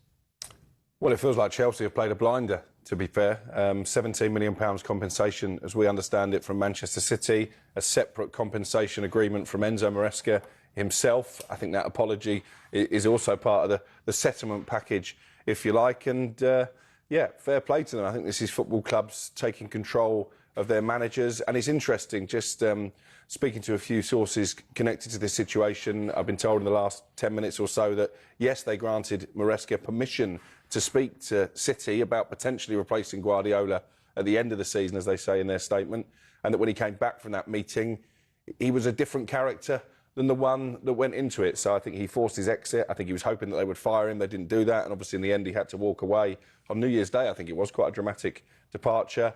Manchester City was always going to be his next destination, and Chelsea were always going to make it difficult in terms of the financial settlement. So I think Chelsea at the moment are the big winners from this. But it did obviously deny them European football because they appointed Liam Rosenior and the season turned into a bit of a car crash after that. Simon, I know you've been following this closely and I know you've been getting information at the highest level. But Chelsea haven't missed him on the way out here, have they? A confidential settlement has also been reached with the former head coach under which he will pay compensation. Yeah, well, with he, I mean, we mean Man City. I think they've been quite restrained, Chelsea, quite frankly, in what they could have said. I quite like the idea that managers are now getting what they so richly deserve, which is some of the things they do being made accountable for. You saw Dermot Desmond serve up Brendan Rodgers, and I agree with that wholeheartedly. You see this situation, and I think they've been quite restrained. I think they might feel that people like Cucurella and Fernandes were given license to say things by their manager, perhaps. You know, I saw, you know, back in the day, I did this to Dowie, and I did it to Steve Bruce, because I wasn't having any of it. I got vilified for it. And I think people are now looking at it going, chairmen and owners speaking out and calling it as they see it, and people being informed. Of course, if you don't like the ownership model, you'll turn around and say, well, that's just your version of events. But it's wonderful, isn't it? When I made the difficult decision to leave Chelsea, knowing that I was going to Manchester City. I mean, what a load of old pony. I mean, absolute self-serving nonsense. But there you are. That's what gets you the best jobs in football. There's the integrity of the sport. Have a good look at it in its finest. Martin, what's your take on it? Has Maresca had a lucky escape getting out of Chelsea? No, I think it's actually the reverse to that, actually. Because if somebody is, you know, you're currently, if you think when he left, they're the club world champions at the time. Chelsea's a fantastic opportunity, a great job for anybody. But yet he wants to look and feel the grass is greener elsewhere. I know that there's, you know... But you've had a go at this ownership time and again. Yeah, but I just feel that how else were they to act when it's a bit of a rattlesnake in the building, isn't it, when he wants to leave? We know we've given you this total commitment, the players we're buying, the money we're spending, we're competing with every club in the world, and yet you want to take the exit door halfway through the season. I think it's really poor. Now, Man City have brought that man into the building. Maybe he's a different one now. And what else could he do but apologise for his behaviour, Jim? Because it was really poor on his behalf, and they tumbled down the league. They finished 10th in the table, Chelsea. It was an impactful on what they did. Yeah. And it's very belated, isn't it, this apology? It should have come much sooner. I know it's only just been concocted, I suspect. But I would suspect that there's a school of thought inside Chelsea that looked across that pitch last year in the World Club Championship and saw the elevation of the hubris manifest itself almost instantaneously in their manager and thought, oh, what have we created here? Yeah. I would have thought that might have been a school of thought that was visited upon them. But interestingly, though, Alex, the players, Cucurella was one, memory serves me right, took the side of Maresca. Yeah, and now he's left the football club, so Chelsea probably not too disappointed to see him depart. I think Enzo Fernandez may well end up following the same route. And it's interesting the point that Simon was alluding to there, because I was also told that after winning that Club World Cup, the Maresca that started pre-season training was very different from the one that went off to that World Club Championship in terms of the ego was growing. So let's see how that ego comes out at Manchester City. I think there's also an argument that in Xabi Alonso, potentially, it's Chelsea who've got the upgrade. Yeah, I mean, there's nothing wrong with ego. Everyone's got an ego. It's about having a mature one. And I don't think he exhibited a mature one. And I would suspect that it's pretty reasonable to conclude that the manager's outlook and disposition found its way in players like Cucurella and Fernandes having the balls to say the things that they did to orchestrate the outcomes for themselves that they might have wanted. This was the same Cucurella who stunk the place out for the first part of his Chelsea career, by the way. That's correct. Yeah, that's correct. It's an interesting sequence of events back home in the UK. So Maresca's in at City. It's a 3-year deal till the summer of 2029. And City are saying, we are delighted to have Enzo back at the football club. Chelsea have had a swipe at Maresca on the way out, and now Maresca has apologised himself. I recognise my departure from Chelsea in the middle of the season caused disruption for the club, and I apologise for that, he says. It was neither my intention nor my wish. I was treated well by everyone at Chelsea, and together we achieved great success and memories that I will always treasure. So, everyone, friends in the end. Do we think that, really? It's Jim White, Simon Jordan, Martin Keown and Alex Crook, and we are live on talkSPORT here in New York in partnership with Toolstation for all your trade or DIY projects. First stop, Toolstation.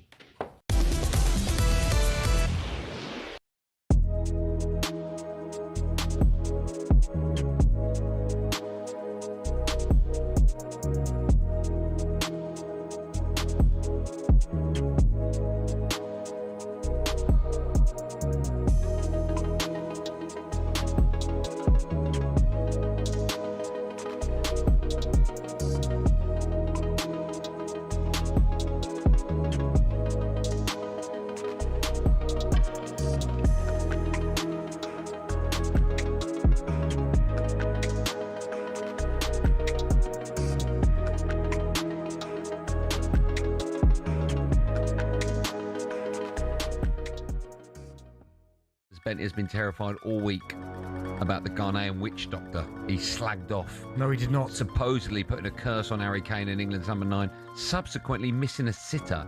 Now, thankfully, the witch doctor, of course, lifted the curse. It's funny. Right. Now, there was a report in The Sun that you, Emmanuel, were cursed by a witch doctor. It's Senegal. Ignored it 2002. and got injured. Yeah. Tell me about that. Yeah, before the World Cup in 2002. No, after the World Cup, actually, because we went out very quickly, during the World Cup in Asia. And when I came back, I was in holidays in south of France, and I had a friend, he was selling watches, on the beach, and he was expecting me. He was waiting for me for days. And then when he saw me, he came to me straight away and he said, I'm so happy to see you because I have something important to tell you. And I said, what is it? And he said, you have to be very careful because you have, how can I say that? Curse? A curse, yeah, on you. And you have to follow exactly what I'm going to tell you. And I said, what is it? He said, you have to go in Africa and you have to buy a cow and you have to kill it. And you have to follow... Bit detailed and extreme, that one. Yeah, but I said, listen, I understand and I really appreciate that. But this is your traditions and I'm not into it. So I won't do it. And 6 months later, I had to stop. But is it coincidental link? I won't say that, Oh, so what happened to you? You got injured? Yeah. And they cut my leg in 2 parts, so I had to stop playing football. Did you get injured kicking a cow? No. Hold on. What part you got injured? Was it? If there's one thing Brazil loves more than samba and sunshine, it's football, or as they call it, futebol. And trust me, this love story goes way back. It all started in 1884 when a young Brazilian named Charles Miller returned from England, aged 21, carrying a pair of footballs and a Hampshire FA rulebook. He was basically the original influencer, bringing back trends from abroad. And just like that one mate who insists you have to try their new obsession, Miller convinced everyone to give this little English sport a go. Spoiler alert, it caught on. The entire nation fell head over boots for the game. And fast forward a few decades, it was time for Brazil to start playing in the World Cup. Then came 1958, the year a 17-year-old kid named Pelé showed up and Brazil won its first World Cup. From there, Brazil kept adding stars to the jersey, 5 to be exact, the only country with that many titles and the only country to participate in every World Cup. Jogo Bonito, the beautiful game, became Brazil's signature. It's part of the national identity. Think dazzling footwork, joyful play, and the occasional move that makes you wonder if gravity just took the day off. So next time you see that iconic yellow jersey, remember, it all started with one guy, 2 footballs, and a nation ready to fall in love.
.com for all the latest odds and offers. 18 plus gambleaware.org. Hi everyone, if you're watching live on YouTube, well, that is the picture, that is the scene. New Yorkers going to work on a Monday morning.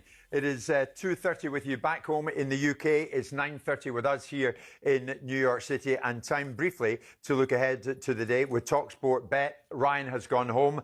I will do this myself. Stay with me on it. And basically, guys, we're going to talk specifically about the next Scotland manager now that Steve Clarke has gone. Alex is alongside Simon and Martin and myself. I wonder what you make of this. Ange Postecoglou leads the betting at this stage, and he is the out-and-out favourite, Alex, at 4-1. I'd be amazed if Ange Postecoglou is the next Scotland manager, to be honest. I'm not sure where the SFA are going to get the money from to pay the type of salary that he would command. I think he's still being paid by Nottingham Forest. I know David Moyes is up there as well, but again, I can't see him leaving Everton to take the Scotland job. My sort of curveball pick would be Darren Fletcher, former Scotland international. Obviously, at the start of his coaching journey, had a spell as interim Manchester United manager, and wouldn't cost the sort of money that the likes of Postecoglou and Moyes would. What do you think, Simon? Martin, if it came down to Ange or Darren Fletcher, in what direction would you go, Simon? Well, do you want me to confect some interest for this subject? He never fails to amaze us, does he? Well, go on, confect some interest. Well, Postecoglou's an interesting one. Again, he's got experience of being up there. Alex is right, unless he's going to sacrifice some salary, because obviously everything is done for the love and not the money, of course. Then he's not going to manage Scotland. But he would be an interesting phenomenon because he would not be a problem for in press conferences. He wouldn't be a problem to talk afterwards. He'd probably not be a prickly sod like he was when he was getting put under pressure at Spurs, but he'd still have his say. The players would probably elevate a little bit, but he's still got the same materials to work with. The problem with Postecoglou, in his own mind's eye, is he thinks he's an elite manager. And so with that in mind, he's not going to want to manage Scotland because that's not going to give him the outcomes that he thinks he's potentially entitled to. So I don't see that. Whether Darren Fletcher, at this stage in his career, can be an international manager, it's a massive thing to be an international manager. You normally rely on some degree of experience to fall back upon in club management. It's gone all right for Craig Bellamy in Wales. Different animal, different dynamic. So you're right, that's a fair comparison and a fair analysis. Again, Wales didn't qualify, so how well has it gone? What he did was he was very good in press conferences about breathing fire, and passion, and not being a second-class citizen. That was great, but underneath it, they failed to qualify. So what do you make of that? Look, you can look at people like Alex Neil and say, if you have to have a Scotsman in place, then you look at that sort of candidate. David Moyes is not coming out of Everton anytime soon. You don't think? And managing Scotland. So when you look at it around, you go, well, where are... I mean, the irony of it is the best manager in Premier League history probably was Alex Ferguson, who's Scottish. And where are these guys that are around there? Yeah, it's a good point. Well, I was just saying, the way that they want to play, a lot of the fans have been talking, haven't they, about the next step for Scotland, and what they didn't do in this competition was play any real football. Yeah. Qualification, they're looking at it now almost as a given, which it won't be when they start off again. But playing, when you get to the competition, you want to make a good account of yourself. And who's going to be that manager with that level of experience and the braveness to get a Scottish team to actually pass the ball? Yeah, I wonder how soon they'll make the appointment, Alex. Well, obviously, it's all been thrust upon them because they'd just given Steve Clarke a 4-year contract. Yeah. I wouldn't have thought there was any kind of succession plan in place. Right. Had he not just taken the Rangers job, I guess Derek McInnes would have been a strong contender based on what he did last season. Yeah. OK, we will see in the fullness of time. Ange Postecoglou leads the betting at this particular moment. That was an albeit brief look at the situation regarding Scotland and who is next. And we did that with talkSPORT Bet 18+. Gambleaware.org. The Playbook with talkSPORT Bet. Download the app or visit talksportbet.com to see all our latest sign-up offers. 18+, gambleaware.org. Alex is in studio with us as we look out from the 50th floor of the World Trade Center. And as you can see, if you're watching live on YouTube, even Prime Video, it's another beautiful morning. The Statue of Liberty looking lovely. Mr. and Mrs. Crook had a little cruise last night, as I believe, a birthday cruise. We did. We got a look at the Statue of Liberty at night, I've got to say. Wonderful 3 hours. They looked after us. Biggest piece of steak I've ever had. Couldn't finish it, but apart from that, all good. Good. He's on his holiday, isn't he? I thought you were out watching the football. Yeah. Bring in the colour, Martin. Bring the colour back to the people at home. You're not supposed to enjoy yourself. You're supposed to be working. Quite right. Nothing like celebrated on and as much as you can eat cruise around the Statue of Liberty. And Ali ate the lot. Here's the thing, Alex. Granit Xhaka, much talked about here. Sunderland have turned down an £8 million offer from Chelsea to sign him. They're going to get him. Well, we could be heading for another row involving Chelsea because, from what I was told yesterday, Sunderland are furious with that £8 million offer that came in, having already told Chelsea in no uncertain terms that Granit Xhaka was not for sale at any price this summer, certainly not for £8 million. I think they feel that Granit Xhaka himself is trying to orchestrate a move away, surprise, surprise, and probably ultimately he's going to get that move, isn't he? Because it's a step up from Sunderland to Chelsea. Obviously played under Xabi Alonso at Bayer Leverkusen, but yeah, Sunderland not happy at all. Interesting change of approach, isn't it? They've gone from, you know, they don't buy anyone of a certain age, and now this is a player at the other side of 30. Of course, Granit Xhaka with Alonso at Leverkusen, they went unbeaten for a whole season. He's like the coach on the pitch for me. He's been absolutely magnificent since he left Arsenal. I watch him playing for Switzerland. He's calling the shots.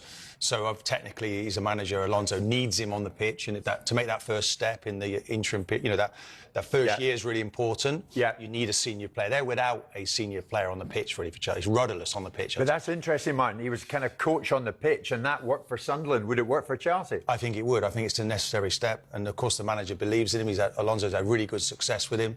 He's proven, Jim. You know when he was at Arsenal, okay, maybe there was a lot that weren't sure about him, and the next step.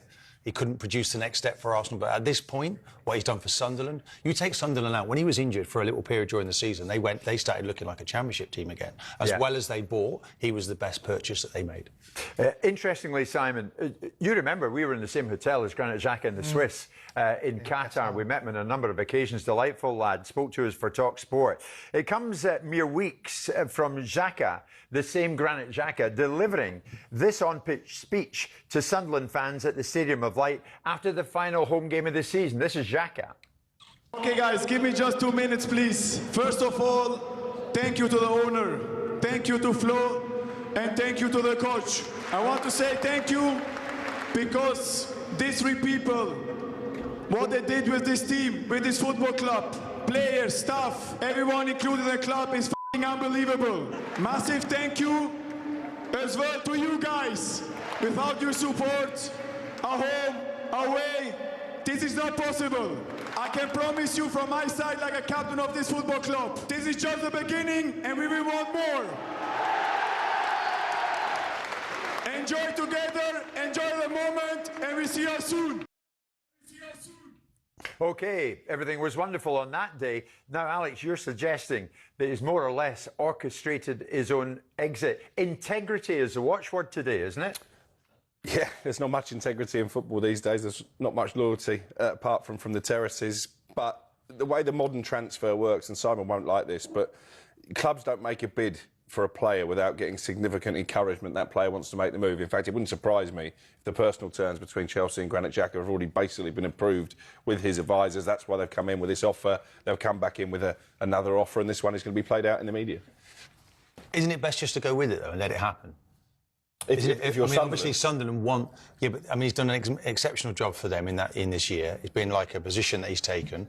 Going forward, you know, I mean, if it gets naughty in there and the player doesn't want to stay, he wants to go, you're never going to get the best of Granit Xhaka in year two, are you? No, but... So you're not better off just accepting and saying, OK, look, let's get the most money for him, and then we might do... Well, that's the key, isn't it? And 8 million is not going to get the job done. I was told that they were asking for in excess of 30 if they were to even entertain a deal. As I say, the message to Chelsea was he's not for sale at any price. But you mentioned it. Yeah. Their drop-off in form when he came out of the team in the second half of the season. And it wouldn't be the first time in Premier League history, would it, that a team come up for the Championship, do really well in the first season, and then really struggle to keep their place in the second. It's arguably just as important for next year, or even more important for Granit Xhaka. But if his mind is not on the job, then it's one of those you're better off cutting loose early instead and let it be protracted, and it gets into pre-season, and then it affects that dressing room. Would it bother you, Arsenal invincible Martin Keown, if ex-Arsenal player Granit Xhaka ends up in a Chelsea shirt?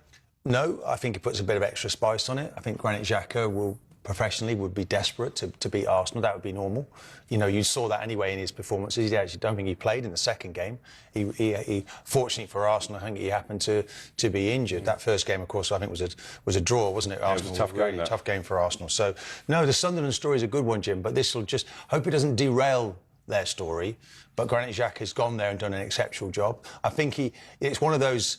I'm not sure he goes with their blessing because he was a part of the club. Yeah. And when you make those sorts of speeches, you know, you've got to stand up to that, and it looks like he was going to be trying to take the exit door. It's a heck of a redemption arc that he's been on, isn't it, Granit Xhaka, when you think he was booed off by the Arsenal fans at one stage, obviously ended up leaving the football club, reinvented himself at Leverkusen, big part of the Swiss national team, and probably pound for pound the best signing in the Premier League last summer. OK, Xhaka for Chelsea, it would seem. You're listening to Jim White, Simon Jordan, Martin Keown, Alex Crook. We're live in talkSPORT in partnership with Tool Station here in New York. First stop, Tool Station.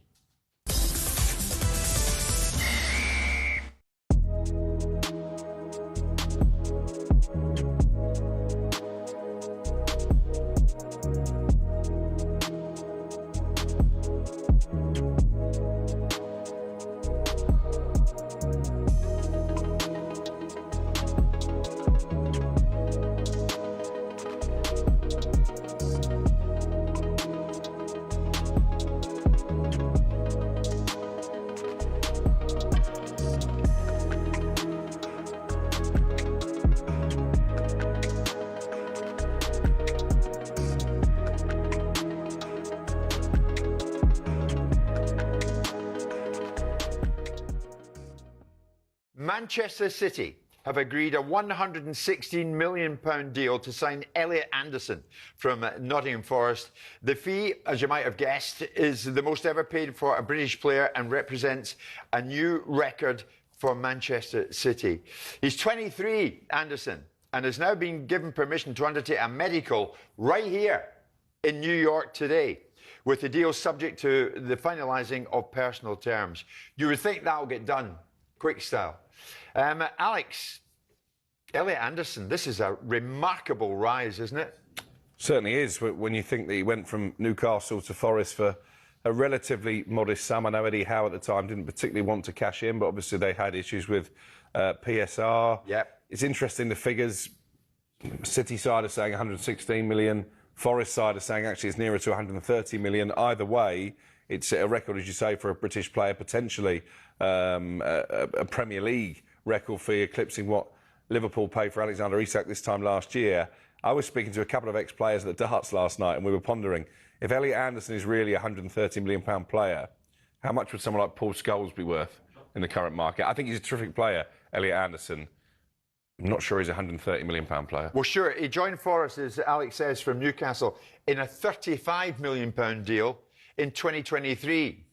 So, not so long after that, we've now arrived at 116 million. Well, brilliant business for Forest. If I'm going to my chairman and I'm going to buy him, let's say, I've got my Manchester City. Get ready to get that winning feeling with talkSPORT Win. This summer, talkSPORT is bringing you live and official coverage of every game of the FIFA World Cup 2026. And to celebrate, we're giving away £26,000 guaranteed. Go to win.talksport.com to enter now, and you could win 26 grand in your hand, tax-free. Enter now, and you could be the next to get that winning feeling, courtesy of talkSPORT Win. Find out how to enter now at win.talksport.com. The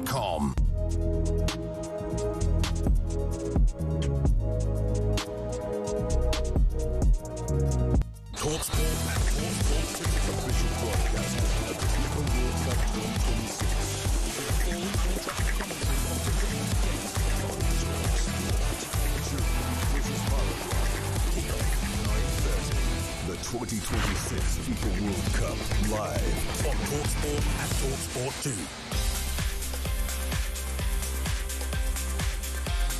Good morning from New York. It is 10 to 10 in the morning. It's 10 to 3 with you back in the UK.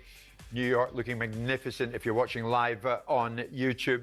It's Jim White, it's Simon, it's Martin Keown, and it's Alex Crook. So much to get through. Liverpool fans on to me, Alex, and I'm looking at quite a number of messages coming in. Is it true that Yan Diomande, Ivory Coast, right, has snubbed Liverpool and is heading to Paris? I think snubbed is a strong word, because Liverpool never actually agreed a price with Leipzig. They offered €80 million plus €20 million, which was rejected. Leipzig's asking price remains a lot higher than that, so whether PSG can get to the numbers required remains to be seen. But he was certainly a top target, and you can see why. Had a brilliant breakthrough season in the Bundesliga. I think he's done really well over the course of this tournament so far, and Ivory Coast obviously very much part of the knockout rounds. Keep an eye on Bradley Barcola and Liverpool now. He's also a target, and arguably someone who's more developed than Diomande, got a lot more experience under his belt. They certainly need wide players, Liverpool, because, of course, they've lost Mo Salah after his time at the football club. They've signed Victor Munoz from Osasuna, stole him away from Newcastle, but he is very much a young player, so I think Barkala might well fit the profile. Simon, just going to head back to London very briefly, and I want your take on this. It's day one at Wimbledon. Let's hear from Lisa O'Sullivan. Lisa. I'm going to give you a quick roundup of the scores. Yannick Sinner's just levelled things up against Miomir Kecmanovic. Harriet darts into a decider against Yelena Ostapenko. And Cam Norris 4-all in the third set. 1-settle with Michael Zheng of the USA. But the big news is that Jack Draper is out of Wimbledon. And that's due to a recurrence of an injury in his left arm. In a statement, he says, "I'm devastated to share I've had to withdraw from my first round match. This is absolutely the worst moment. No greater honour for a British player than playing at Wimbledon." Jack Draper has to withdraw before his first round match. That's terrible. Lisa, thank you very much indeed. Simon, Raducanu pulled out last night, and now Jack Draper, who you've met him a few times now, huge disappointment for him. Been a huge disappointing season for him. You know, obviously Jamie Delgado, who's my friend, is no longer his coach, and they parted company there. There was a lot of expectations. Jack had a real expectation of this upcoming season for the Slams and opportunities to build on some of the successes he'd had in the US Open a couple of years ago. Yeah. But he keeps on carrying this injury. I mean, he's young still, but that's the big thing with Jack. Everyone knows he's got all the ability, but the big thing was the structure anatomically, and he struggles with that. So missing the French, and I think he missed the French in order to play Wimbledon, and not being able to play it, and because he'll want to play Wimbledon. It's the tournament he'll want to play. I mean, he'll want to play in all the tournaments. He'll want to be available to play all season. But he'll be hugely disappointed. And it's a disappointment for the British crowd because he's a draw. He's a very good player. Yeah. You know, breaking into at one point, 5 in the world? So is it an overtraining situation, Simon? Because he's a power player, isn't he? But has he gone to that power element and But they've had it ever since he was a young kid. Jack struggled with the physicality of being able to get himself into a condition. Got better though, didn't he? He was getting cramp a bit, wasn't he? Now, last year he seemed to improve, and now it's not just. I mean, obviously, no, what he had was the stomach issues, wasn't he? Where he kept on throwing up for over exhaustion. Yeah. But you know, this is the big thing. These guys put themselves through these physicalities. Sure. But you know, disappointing. Maybe, hopefully, he'll be back for the US Open. Disappointing for the British tennis fans. Raducanu out, and now Draper out. Alex Crook is in and right beside me here because. Some moving news at Everton, am I right?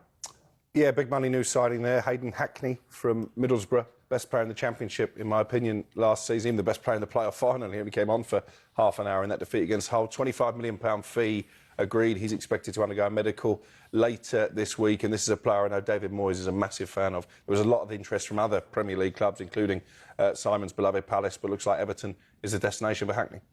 Do you have a latest on Sandro Tonali as well? Where is he heading? I think if he goes anywhere, it will be Tottenham, because I think the type of money that Tottenham have put on the table is something that even Arsenal and Manchester City are not prepared to match at this stage in terms of wages. That's incredible, isn't it? The figure I've been given is a message from Spurs now. £270,000 a week is the pay offer from Tottenham for Tonali. They've yet to agree a fee with Newcastle. I think that probably will happen, but they're pressing for around the £100 million mark. He's got some energy in that midfield. You're none too impressed by the Spurs ownership, Simon. Is that a message from them? No, I'm none too impressed with people that say things and then don't back up their actions with their words with actions. So they're backing it up now, are they not? They are. I mean, they're paying over the odds for Tonali, which tells you the kind of condition that they've got themselves into, in the same way they got themselves into condition with the ridiculous deal they had to do with De Zerbi, in terms of what they've had to pay him. So we'll go from feast to famine, or famine to feast in this instance, in terms of salaries. I still think that Tonali will land somewhere else. Do you think it's the right move for him, Spurs? No, not for Tonali, no. But Tonali, they're going for the money. So you got that situation. You remember when the kid from Arsenal, Alexis Sanchez, chose between Man City and Man United, and he chose to go to Man United because Man United paid more money. Mm-hmm. You know, come on now. You go to a club because you're going to win things, not because they pay more money. Yeah, he could play the piano, both. Sanchez, couldn't he? Very true. You disappointed Tonali's not going to Arsenal? Do you know he'd have been very interested in there because he's running power. He's got real energy. He can hit things from distance. Yeah. I've been impressed. I feel sorry for Newcastle in all of this. Clever player. One by one, they're losing or dismantling what was a very good midfield.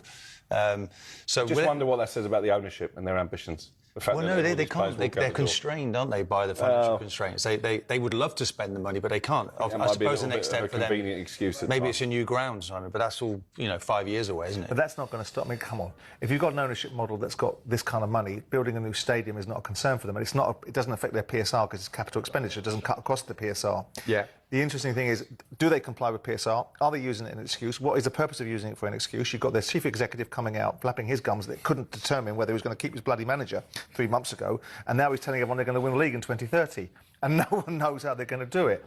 So it is disappointing, and it'd be interesting to see how this visits itself on Eddie, and what happens after this World Cup. How many players do they need to sell then? Because Gordon's gone already, isn't he? Well, I don't think this is necessarily needing to sell. It's what's happening to them, rather than what's happening for them. Yeah. There's a lot of players going out the door, that's for sure. Alex, before you leave us, no doubt to do another cruise. No, you've been working flat out, mate. I've seen you on your phone since you came in the building. Rangers.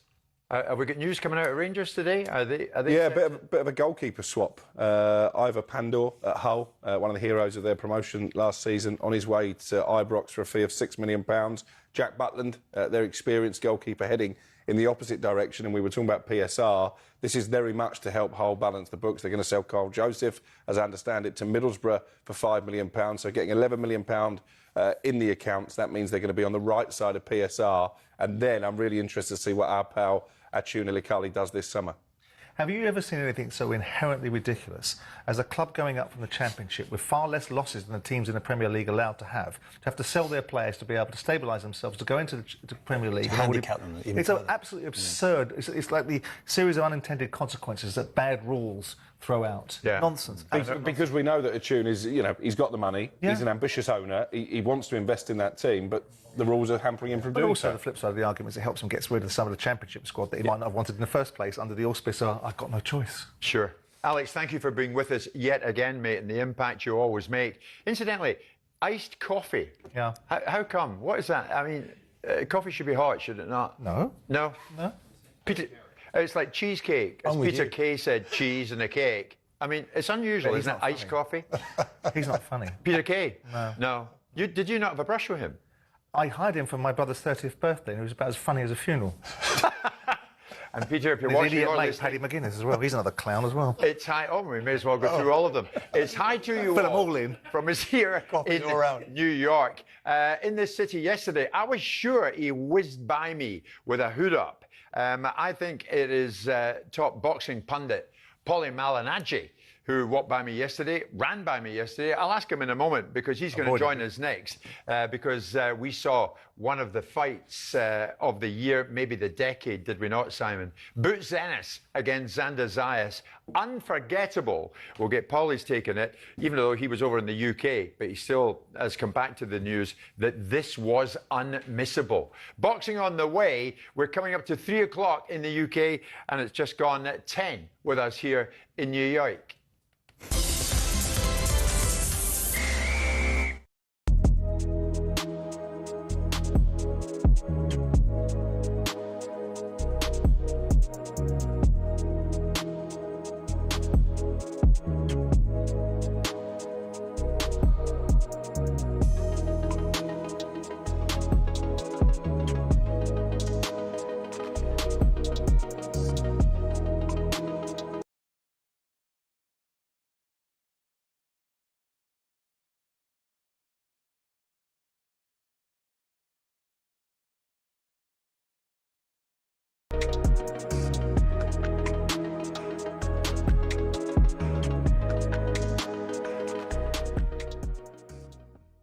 Tuchel wants a different profile. What do you think?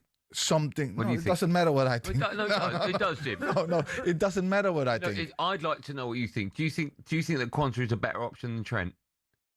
He's a better option for Tuchel. But do you think because how Tuchel wants to play? He plays. I know, but I want to know what your opinion is. No, but what's your opinion? I have a different tactic. I would have wanted to play maybe a little bit different. What would you? But that's why I'm sitting here with you, and Tuchel is there in America. I know, but because we can't get to him, we can't get to you. What would you do? Do you think it's the right thing to do or not? For Tuchel, it's the right thing to do. For you? For me, I would have maybe gone with somebody else, but that is me. Who'd you go? You know, I would have want to know. I would have want to talk to Tuchel and understand where he's coming from, and then I would say, okay, yeah, I understand, and yeah, Quansah is the on paper, you think it's wrong, yeah, as I do. No, but football isn't played on paper. No, I know, but and that's where we go wrong. I know, but that's where because there are so many more things. No, but here's the comes thing, with it. Here's No, the there thing. are so many more things come with it. We get you in the studio like we do all ex-pros to get their opinion, right? I'm giving you my opinion. I want to learn from you. Yeah. So, do you think that was right or wrong to put Kwanzaa over Trent? I think that is the wrong question. Well, okay, what should I ask you to get your opinion? What because we need to know the tactical side of Tuchel first, and it looks like from outside in that he wants out and out. Hold on, he wants out and out defenders there. He wants them four to defend. He wants defenders first. That's what it looks like. I don't know, but that's what it looks like. And maybe that's why Trent is not there, because the best thing of Trent. From the soccer in Seattle to the tackles in Toronto. Licensed broadcaster of the FIFA World Cup 2026, North America. Talk Sport. 1 minute past 3. Good afternoon. Here are your sports headlines. Chelsea have released an angry statement after the news that Enzo Maresca has officially succeeded Pep Guardiola on a 3-year deal. I remember the environment inside the stadium, the way the fans, they try to push the team. I don't have any doubt that they're gonna support the team and they're gonna support the new manager. Come on, City. That was Maresca on City's official welcome video. Chelsea say they feel let down that Maresca had his eyes on the City job last autumn and then he resigned so abruptly in December, having been handed a long-term contract. Simon Jordan says Chelsea could have gone further in their statement and says Maresca's ego had a toxic influence on the players. And I would suspect that it's pretty reasonable to conclude that the manager's outlook and disposition found its way in players like Cucurella and Fernandes having the balls to say the things that they did to orchestrate the outcomes for themselves that they might have wanted. In his statement, Maresca has apologised to Chelsea for causing disruption mid-season, saying it wasn't his intention. City will pay Chelsea £17 million in compensation. Elsewhere, Ben Stokes' reign as England captain has ended in an historic defeat. 160-run loss to New Zealand sees the Kiwis take the series 2-1. Here's Sam Ellard. England hadn't lost a home series of 3 tests or more since 2012. Well, now they have. New Zealand win the third test by 160 runs. They win the series 2-1. And with the pathetic manner in which England went about their batting last night, they've gotten everything they've deserved. It surely has to be time for a change. And shocking British news at Wimbledon. After Emma Raducanu pulled out yesterday, Jack Draper, coached by Andy Murray, has now also pulled out from Wimbledon due to a recurrence of an injury in his serving left arm. The British number 5 was due to face 6th seed Taylor Fritz in the first round on centre court tomorrow. Talk Sport News. Andy Burnham's promising a number 10 North will be the nerve centre of a rewired Britain, and a stalker who used fake Tinder profiles to lure men to his ex-partner's home has been jailed for 8 years. Emma has more at 3:30. talkSPORT weather with QuickFit. Today it's raining tyres in our centres, including top-notch brands like Pirelli. Visit your local centre or quickfit.com and book today. Dry across the UK, apart from some scattered showers in Northern Ireland and Western Scotland.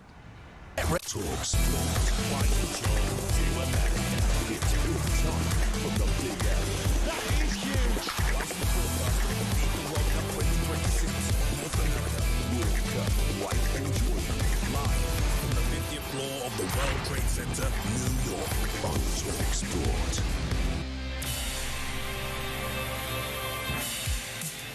Good afternoon, UK. It's 4 minutes past 3 in the afternoon with you back at home with us. The morning is just getting going, 10:05 in the morning, and we are live from New York. 3 big matches, knockout matches, of course, in the World Cup in this part of the world today. All of them live across the talkSPORT network. Brazil against Japan. How good might that end up being? Germany against Paraguay and Netherlands against Morocco. That one being played in Monterrey, Mexico. All of those games live across the talkSPORT network. We are live on talkSPORT. We are live on YouTube as well. And it's another great day here in New York City. We're getting used to these surroundings and we like them very, very much. So much so, in New York yesterday, I was sure I recognized this man who ran by me with his hood up. And then I heard the name being mentioned, a couple of guys spotted, and that's Paulie, isn't it? That's Paulie. It was indeed top boxing pundit, one-time fighter himself, Paulie Malignaggi, who joins us live on the show. Your fans are everywhere, Paulie. Yeah. I was making my way back from the UK, actually. I was trying to catch the train at the JFK station. What were you doing in the UK? I was actually working the BKB fights, BKB 55. We had former boxing world champion Lee Selby fighting in Cardiff, Wales. And he made a great debut. He had a second-round stoppage.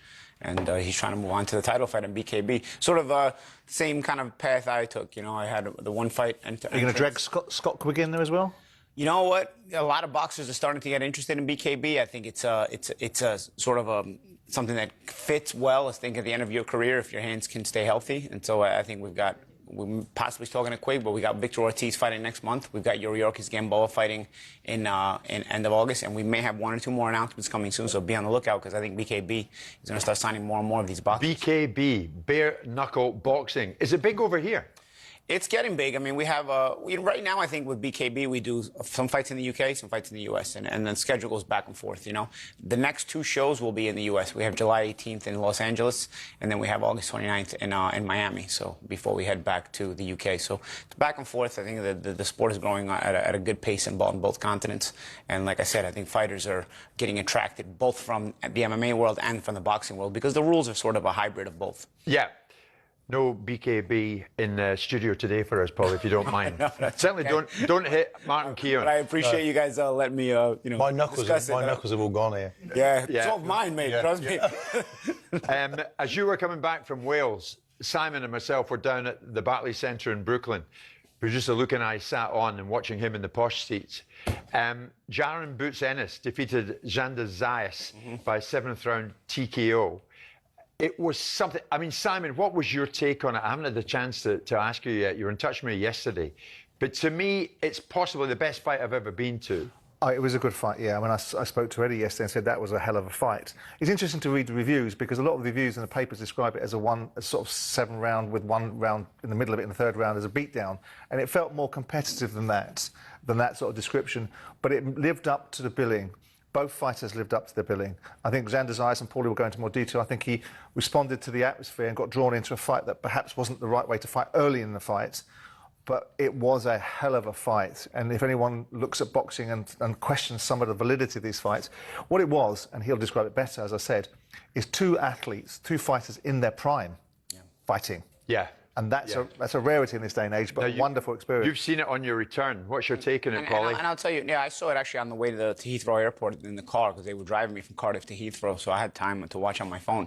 But I'll tell you what, you made a great point, because the thing is, fights have to happen when fighters are at their most ferocious. So the prime is not just physical for me, it's also mental, where you have a ferocity in your head because you're looking to accomplish great things. You want to, make your name, you want to build your legacy, and you want to supersede your rivals and in their primes. And you believe you can do it as well. Exactly. There's when these fights get made later on, these guys have, a lot of money, and you make the fights that maybe it didn't happen in their primes. They'll make it now. It's like your Canelo Crawfords. I mean, the writing was on the wall there all the time. Both guys made their money. It was just like, there's not, that ferocity's not there anymore. When Mayweather Pacquiao happened, the ferocity's not there anymore. I want to watch the fights. This is the reason Leonard Hearns was such a great fight. They fought in their prime, but they fought at their most ferocious.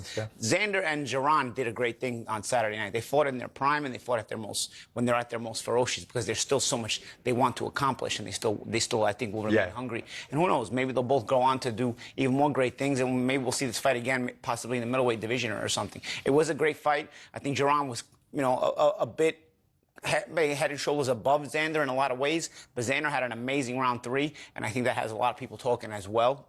It was good back and forth action. Neither guy wanted to let up off the gas pedal, and that's why the fight ended in a stoppage. Because if you don't have, if you're gonna have 2 trains colliding, and then neither one's gonna stop. One is gonna eventually devour the other. 2 trains colliding. That was it, Simon. That was exactly it was. Where were you on the argument? I saw a lot of people suggesting, because Xander himself looked at the referee and said no, and a lot of people were saying that that's quitting, that's something that you could take. I mean, if Daniel Dubois had done it, they'd have talked about lack of heart, because he looks at the referee and he goes, no, I don't want it. And that's the thing.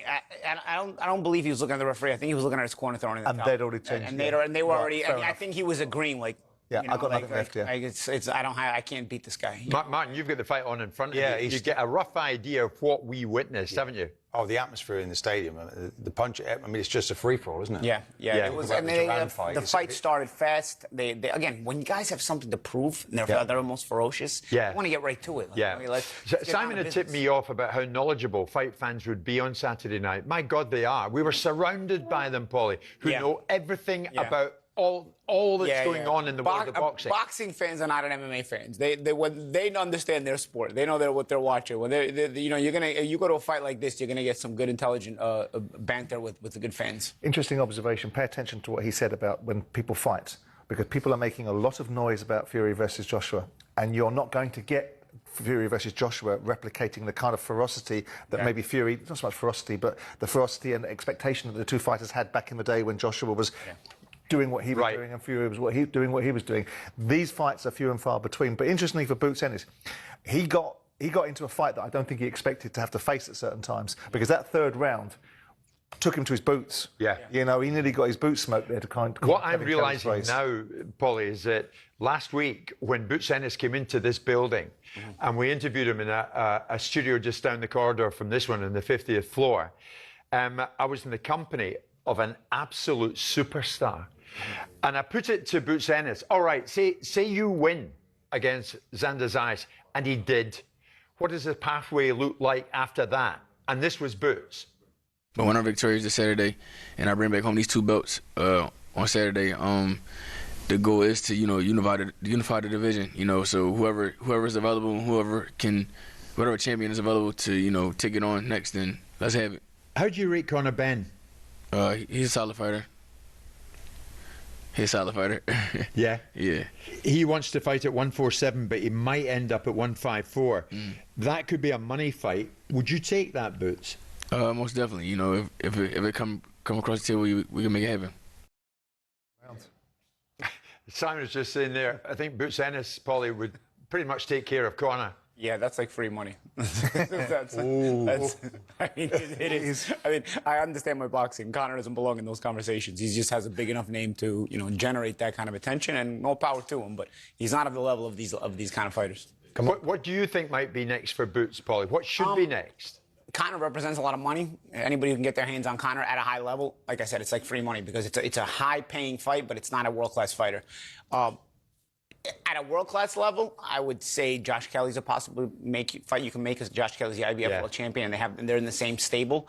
You would favor Jaron Ennis in that fight, but Kelly also, it's kind of a late bloomer. There's a lot expected of him early in his career. He didn't quite live up to it, and now he's finally started to live up to it. He won his world championship. He's 30+ already, so you're not really saving Josh Kelly for anything. You might as well let him make that big money and give him the opportunity at a huge fight with Jaron Ennis. I think that's a logical next step, because of the fact that they also are with the same stable over at Matchroom and Eddie Hearn. Yeah, I mean, I spoke to Adam yesterday, Adam Booth, because obviously he's got skin in the game watching that particular fight. And yes, they wanted this fight, but because of contractual situations, because Eddie wanted to protect an asset with Boots Ennis, they made the fight for it. Because ultimately, what Josh wanted was the fight against Zayas, because he's got 1 belt, he had 2. But I'll say, you got to give Xander Zayas credit. He was the champion. Taking a voluntary. He has the champion. He wanted.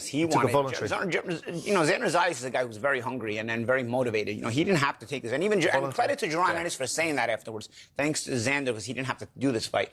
A lot of people in Xander Zayas' position, 23 years old, we got time. That's right. We'll age the older man out. The way Canelo did it with Golovkin, for example. You age the older man out. Yeah. So he didn't have to do that, but he went after it. You got to give credit to guys like that. Give him credit, Paulie. Was he naive to take it? You're always naive. You're always naive. When you're young and hungry and ambitious, you're always naive. But it's also what makes you fun to watch. It's also what creates these dynamite fights. The timing of them has to be right. Maybe it was just a little early for Xander Zayas, but we got a very entertaining scrap on Saturday. And both fighters, both Xander and Jaron Ennis, deserve credit for that. It was entertainment at the highest level. An entertainer who was at the Barclays Centre on Saturday night was the UK's Ben Whittaker. And when he came into the ring, you could see that he was very focused on the job in hand. He was fighting a fellow called Richard Rivera, who, a.k.a. Popeye, he even had the pipe in his mouth. But by God, Ben Whittaker went about the job in a very positive way and had a second-round KO of Richard Rivera. And the people around us were looking at Ben Whittaker saying, he's Showtime. He's Showtime. They loved him. What next for Whittaker? We'll look at that next with Polly, with Martin and Simon. We're live from New York.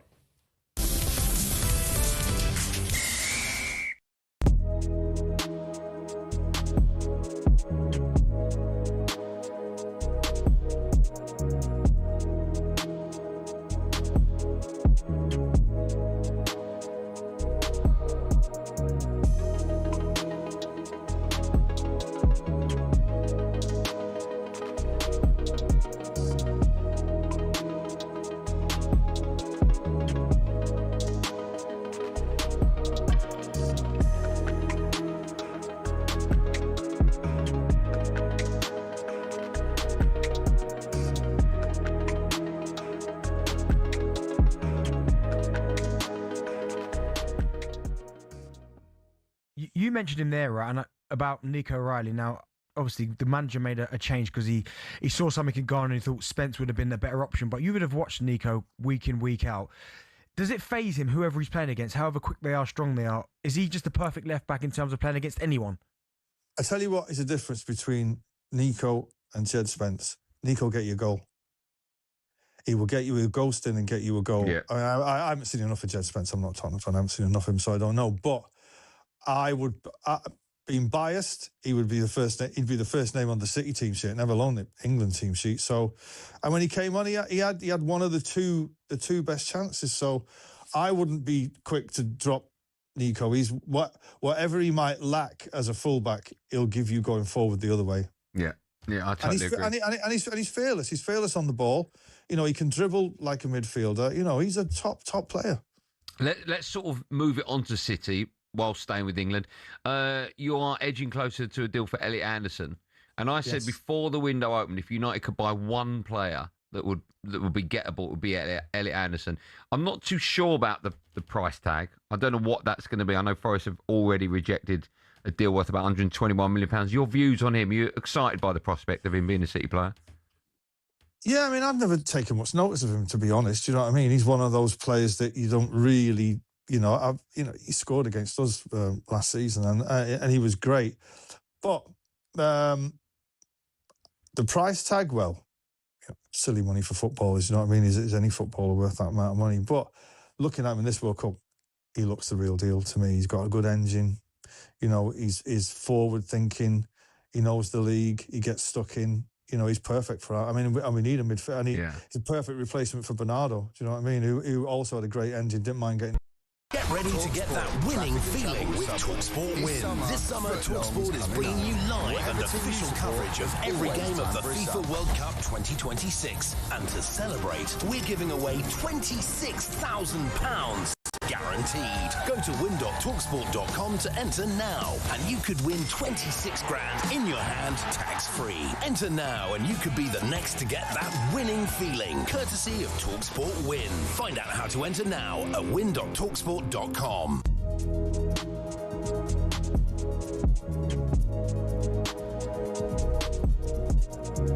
talkSPORT official broadcast of the FIFA World Cup 2026. The full uninterrupted commentary of today's game on talkSPORT Brazil.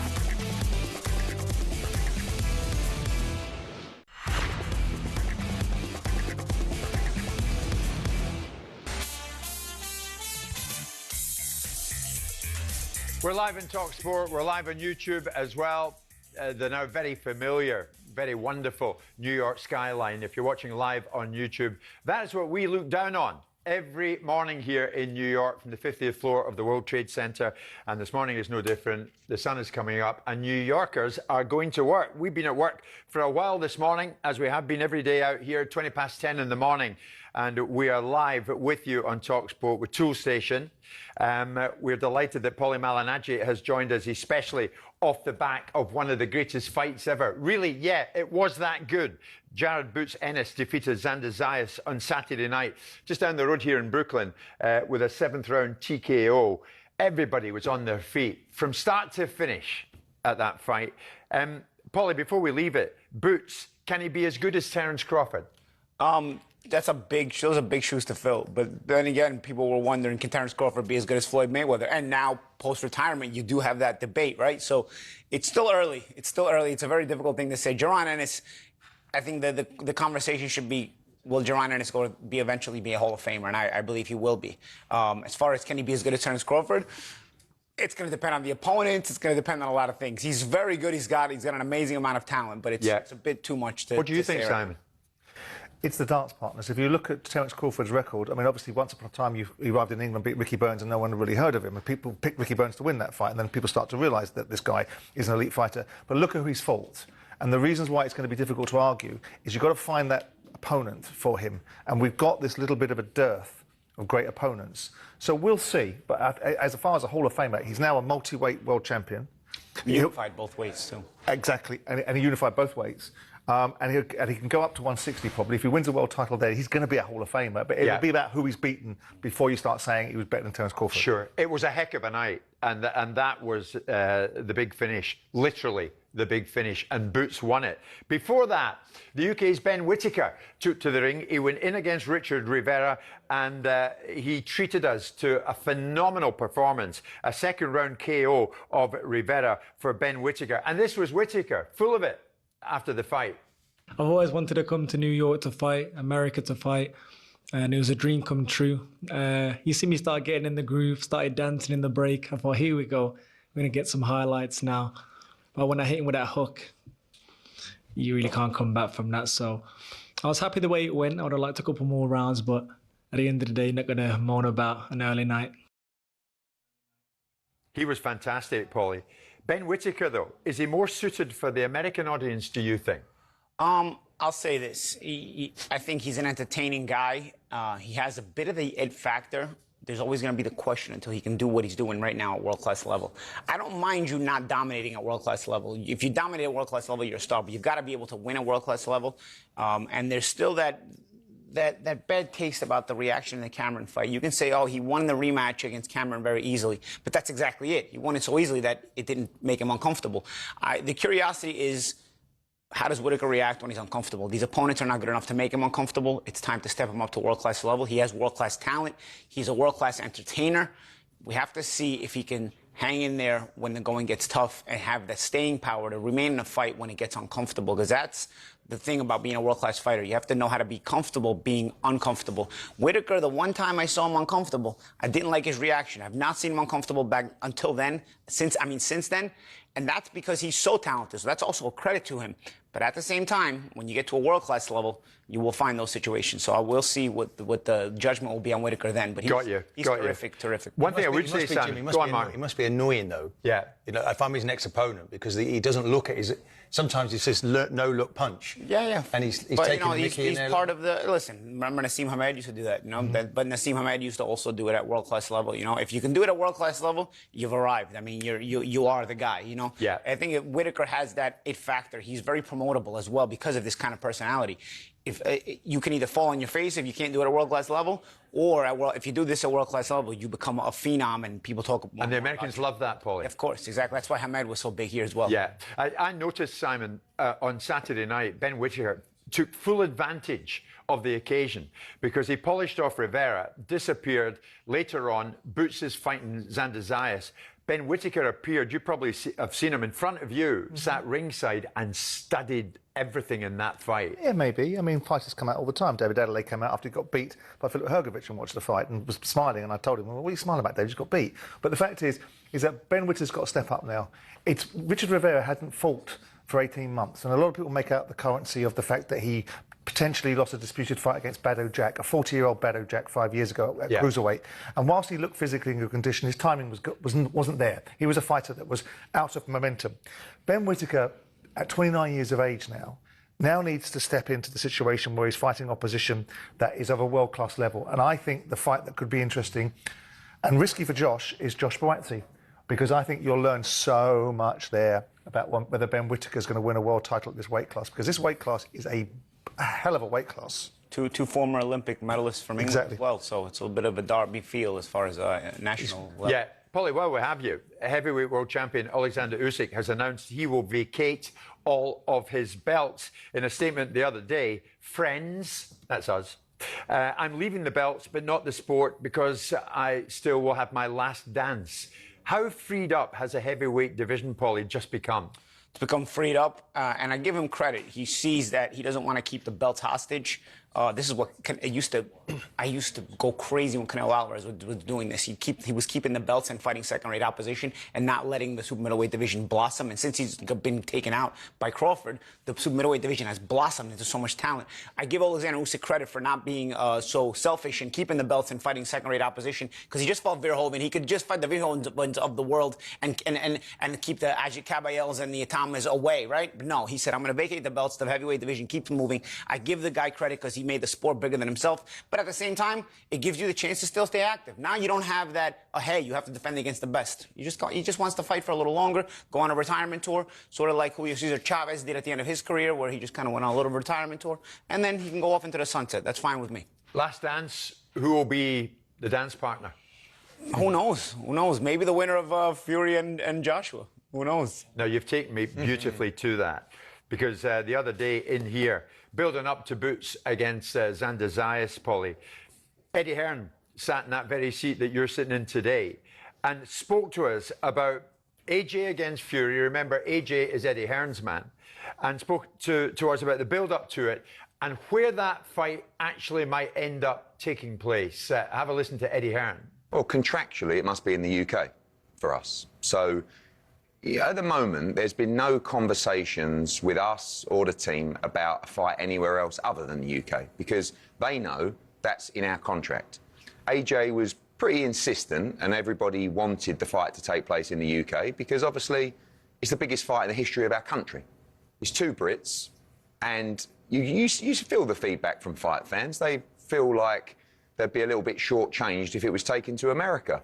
There has definitely been some kind of conversations for where that fight could take place. Originally, it was potentially Croke Park.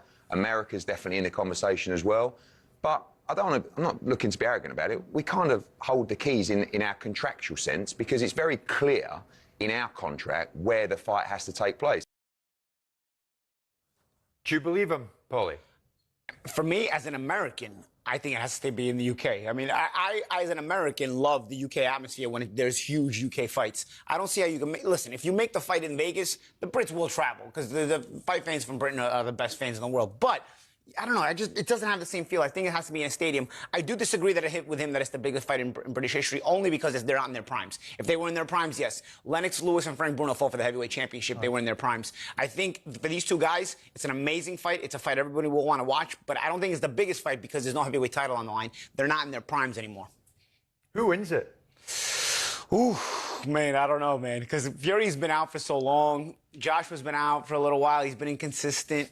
You know, a year ago I would have said I feel like Fury wins it. Now I feel like I want to see what Joshua has on July the 25th before I make a prediction. I need to see what kind of Joshua I see, because the Jake Paul fight really didn't show me anything, you know. So I need to see what Joshua looks like before I can really make up my mind on who I think is going to win the fight. We love having you on talkSPORT every single time you join us. And as I said yesterday here in this city, I watch Paulie Malignaggi's fans, and they're into you in a big way. Before you leave us, who's going to win the World Cup? Okay. Every time I watch the World Cup, it's two things for me. It's rooting for Italy, which hasn't been happening in the last 3 World Cups, obviously, and rooting against Brazil, because they're the only team with more World Cup wins than Italy. So I don't want them to get too far away, you know. So as far as who's going to win the World Cup, as long as it's not Brazil, I'm happy. Probably not Germany either, because they've got just as many as Italy. I don't want them to get ahead. Ideally, I'd like to see England win it. You know, you guys got great fans. You only got 1 World Cup, so it's not really a threat to Italy's 4. You got a really talented team. You just got to put it together out on the big stage, which the English tend not to do once the pressure gets going. I think Holland have a good team, but they've got a tough game with Morocco later today, so some of the matchups are getting tough rather early. I was looking at Norway as a sleeper. After the way they looked against France, I'm not sure. But then again, Holland wasn't playing the other day. So, you know, possibly they can still be a sleeper. Okay, I'm going to say, even if I don't want to say it. We've mentioned every nation. Even if I'm tired of if I'm tired of these guys, because I've been watching every World Cup since 1990, and I've already seen France win 2 World Cups. I've seen enough of them already. I think they're going to win, though. That's the problem. Let's get a knockout punch. So you go for France? It looks like France. I got to be honest with you. I don't want to. Listen, you didn't ask me who I want to win. You asked me who I think is going to win. To me, it looks like France is going to win. I don't want them to win, but it looks like France is going to win the World Cup the way they look right now. Just for the Italians, we'll make it 60 teams for the next World Cup, so you can definitely. No, it's not even about that. I tell you what. Because when the World Cup had 24 teams, the first and second place teams used to qualify out of European qualifying. Since it's gone to 32 and 48 teams, the first place team in Europe only in qualifiers makes it, and the second place team goes to a playoff. And that was a home and away playoff. Now the playoff it got even tougher. Now you got to beat this team, and then you got to beat another team. So European qualifying gets more difficult as they add more teams. European qualifying gets more difficult, and everybody else gets a charity. South America gets 7 out of 10 countries in the World Cup. What kind of qualifying is that? Just let everybody in. We talked boxing for half an hour. You mentioned the World Cup. Paulie Malignaggi goes crazy. Still my favorite. Football's still my favorite sport, regardless of my boxing history. It's not the same without the Italians here, is it? No, it's not the same. We've got you instead, though. Yeah, it's not the same, but it's also, there's a lot of inner politics. If I go into the inner politics of the Federazione Italiana Gioco Calcio, you'll have me on in front of the half hour. We're going for that into that. They've put me off totally. Paulie Malignaggi, literally, knockout. Yes. Thank you. It's 3:30 back home on a Monday afternoon. It's 10:30 with us in New York, and this very much is this man's stomping ground. Paulie Malignaggi with us live from the US.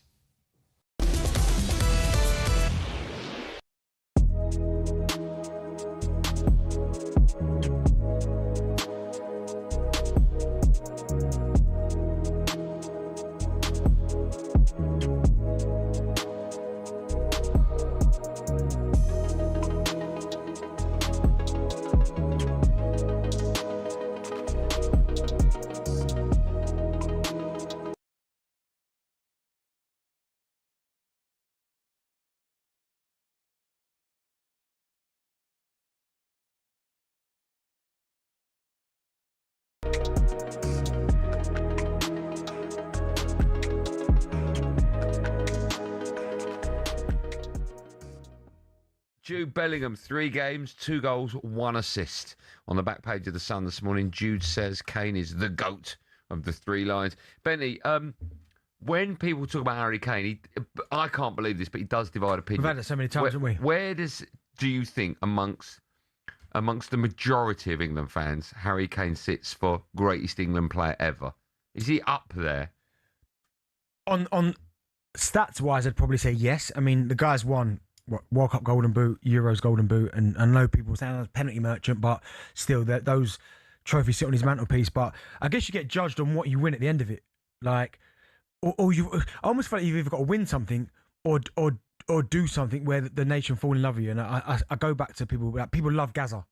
Didn't win anything, but for whatever reason, people say he's a genius. But no England players do win anything apart from. My point. That's why you got to be something a little bit different. Okay. So Gaza In his pomp. Well, he's smashing the place up. What's the matter with you? No, These footballers all the same. I apologise. In his pomp, who you have him? Wazza or Kane? So I think goal scorer, Kane is better. As a player, all-round player, I think Rooney is better. Okay. But at the end of the day, you're a striker. You're there to score goals, to win games, and he's done that. And I've just spoke about World Cup Golden Boots, Euros Golden Boots. I'd find a way of getting them both in if I had the choice. Yeah, Rooney and Kane. Of course, you would have to. Yeah. Last question, then we move on to our next guest. Who's more important right now to England? Is it Bellingham or Kane? I still say Kane, man. He's still the guy that's in charge.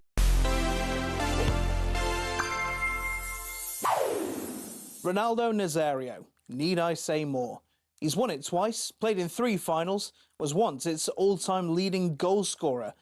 But let me tell you about a day that lives in infamy in World Cup and Brazilian history. The year is 1998 and Brazil are cruising through the tournament in France. They've scored 14 goals in 6 games, 4 of them courtesy of R9. Brazil are favourites for the final, where they'll face the hosts at the Stade de France. But just hours before kick-off, while at their training base, Ronaldo suffers what's described as a convulsive fit. He's rushed to hospital, where doctors don't find anything wrong with him, so he insists he'll play. Back at the stadium, France are warming up, but Brazil, they're still in there. It's chaos. The Brazilian FA have just been given a team sheet without Ronaldo's name on it. But less than an hour before kickoff, a taxi arrives at the stadium, Ronaldo gets out and is shoved back into the 11. Brazil lose 3-0. It's a worldwide scandal. Ronaldo even ends up in front of Brazil's National Congress. He thinks he was suffering under the mental and emotional pressure and he just collapsed. It was truly incredible and made his redemption story 4 years later so much sweeter.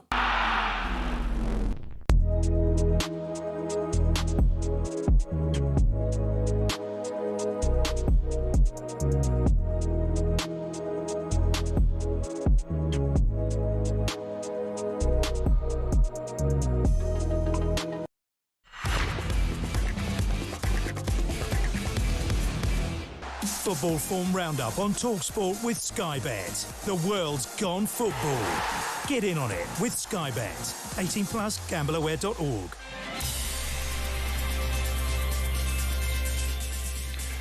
Just gone 3:30 at home in the afternoon, Monday afternoon. It's 10:30 with us here in New York. And at this particular point in the proceedings, we're joined by Ross Williams from Sky Bet to look at today's football and discuss the latest odds. So, where will we start, Ross? Hi to you, my friend. What about Japan-Brazil, which kicks off immediately after us here? What are you thinking?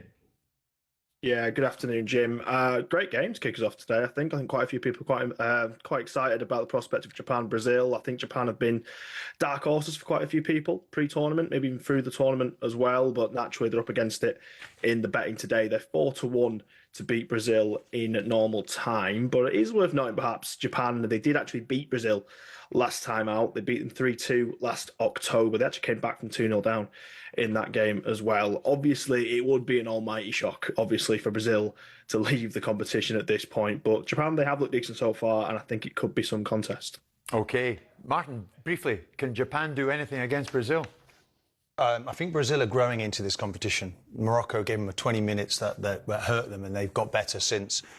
Japan, really, I love watching them. They never know when they're beat. They were 2-0 down against Holland, came back. Yeah. I see Brazil progressing, though, through to the next stage. OK, Paraguay, Germany. What's you thinking there, Ross? Yeah, naturally a bit of a mismatch in the betting. Paraguay 8-1 to win the game.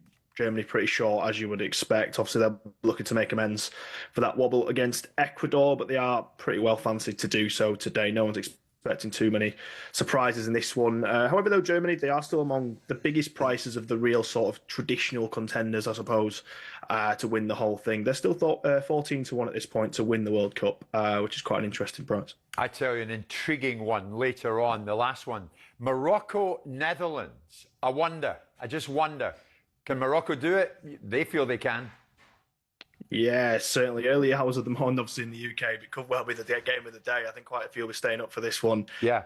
We make Netherlands 6-5 to win, but Morocco, 5-2 to win this in normal time. And they've obviously shown their credentials so far this tournament, so far over the last few years as well. Worth noting, if you are in the Netherlands camp, we have super boosted Brian Brobby to evens to have a shot on target in this one as well. Obviously, he scored 3 goals in as many games during the group stages, but a really intriguing one to round off today's games. Morocco 5-2, but a real live chance, I think. Some great fullbacks on show in this one. Yeah, Dumfries really caught the eye for Holland. Brobby up top, as you say, but I like the look of Morocco. I think they could go through. Hakimi particularly is an outstanding talent. Diaz has impressed me, and Sabari scoring that opening goal of the competition. I think he's another one who's outstanding. Good, Martin. Thank you very much, Ross. Remember, Japan, Brazil, Paraguay, Germany and Morocco, the Netherlands. All 3 games live right across the talkSPORT network. That was a look at the latest odds thanks to Sky Bet. 18+, gambleaware.org. Football form roundup on talkSPORT with Sky Bet. Download the Sky Bet app and get in on it with Sky Bet. 18+, gambleaware.org. I have to say, talkSPORT has gone down very well with our American friends over here. It seems to be the case that more and more of them over this side of the pond are tuning in and watching us live on YouTube. Mr. Jordan, it is fair to say, has gone down a storm in this part of the world. You don't need me to tell you that. I've witnessed it for myself. And Simon has been saying what he means and means what he says, as always. And such was the case just a few days ago when we got onto the topic of, Erling Haaland. Who would you rather play for your nation out of the two of them? Mbappe or Haaland? Who would you get? Well, given I think that Haaland's a rude, unpleasant little toad, I would go down the route of Mbappe. Yeah, we'll take that. Because of the one occasion in Spain when he's playing paddle tennis, Stuart, and he's sitting there with Alpha Inga Haaland, and he thought, and Erling comes over and says to Simon, "You must stop taking my photograph." He wasn't. I mean, you beef up. You were saying, "I'm not trying to photograph you." He thought your phone was out and you were trying to have a picture of him. With the risk of name dropping, I was playing paddle on a court next to that little twit. So you were taking his picture? No, I weren't, mate. Simon, I love that. So I'm playing paddle tennis. It's true. Well, after that, news got through to Erling Haaland out here in the US, and he has responded on Instagram with a laughing face emoji saying, "Don't know what that little twit toad means, but I'll take that from him." There you go. Your reputation goes before you. Erling's on it. Well, clearly he recognises the errors of his ways. I'll accept that as an apology. You actually were not on that day trying to photograph Erling as he's in mid-paddle tennis. No. If anyone knows, for what this is worth, anything about me, the last thing I want is to take pictures of footballers. To be honest, Haaland himself has made news out here, but he tells us himself that he can walk around New York City completely unnoticed. That is part of this place, Martin. I'm not so sure that it would be the same for Beckham walking down there, down in these streets in New York. But for Erling, it's an unusual set of circumstances, and he appears to be loving it over here. Yeah, a freedom. You know, he can walk the streets, you know, and of course he's here to make his mark. I'm pretty certain by the time the World Cup finishes, though, most people around the world are going to know him because he's an outstanding talent in front of goal. I think that's been the thing about this World Cup, Jim, is the amount of players who are getting off to a flyers, you know, the Mbappes, the Messis, maybe not Ronaldo, but there's a lot of people scoring goals, you know, and that's what we want, is the freedom to sort of, I suppose, a legacy for a World Cup or to inspire a next generation is to hit the back of the net. We're not seeing close game. We're not seeing close games in terms of like 0-0 boring affairs. We're seeing free-flowing football, and obviously Haaland is another one of those. I was a bit surprised he made 10 changes in the last game. That was a bit disappointing, but they live to fight for another day, and they'll bring their A team, of course, for this next one. Is that your end of your little spat? No, it's unfortunate for him, you know, in terms of unfortunate choice of barber, but it's unfortunate for him that he plays for a nation like Norway, where, with due respect to Norway, he doesn't get the same focus as a footballer that if you played for Spain or if you played for France or if he was born in England, by the way. Yeah, and he had that choice. So whilst he is a phenomenal, let's put aside all observations, he's a phenomenal player. He's a phenomenal centre-forward. Any team in the world would have Erling Haaland as their centre-forward now. But playing for Norway, and they're, by the way, they're doing remarkable things, Norway, in terms of punching what some would suggest above their weight. Yeah. But he's not going to get the same currency as the French Mbappe is going to get, or Messi playing for Argentina, because they're not going to win a World Cup, Norway. But that's right. That's right. Norway going against the Ivory Coast. That's tomorrow, and that one is live on talkSPORT as well. We look forward to that, and we look forward to seeing what Erling Haaland can do in that game. We're getting into the home straight today, coming up to 11:15 in the morning here. You're listening to Jim White, Simon Jordan, Martin Keown live in talkSPORT in partnership with Toolstation. First stop, Toolstation.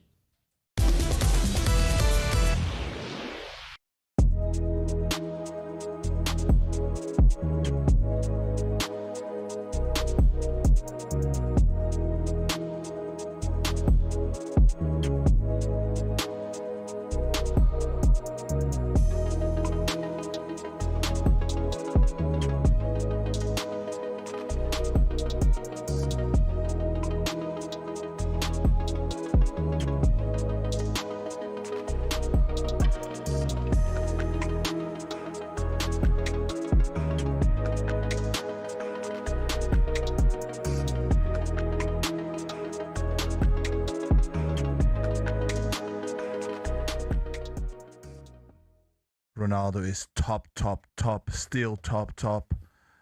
But Haaland, for instance, is a better finisher. Let me ask you this. In world football, I said this, Bentley, on yesterday's show, and I got a little bit of criticism. In his pomp, right? I'll ask you both. I'll start with Bentley. I heard it. I said R9 is a better finisher than Cristiano Ronaldo. He's a better striker, number 9. Do you know what you said, right? And you said he was a better goal scorer. Okay. Right. Now, for me, R9 is a better centre forward. Like, so I don't think it's even close. Right.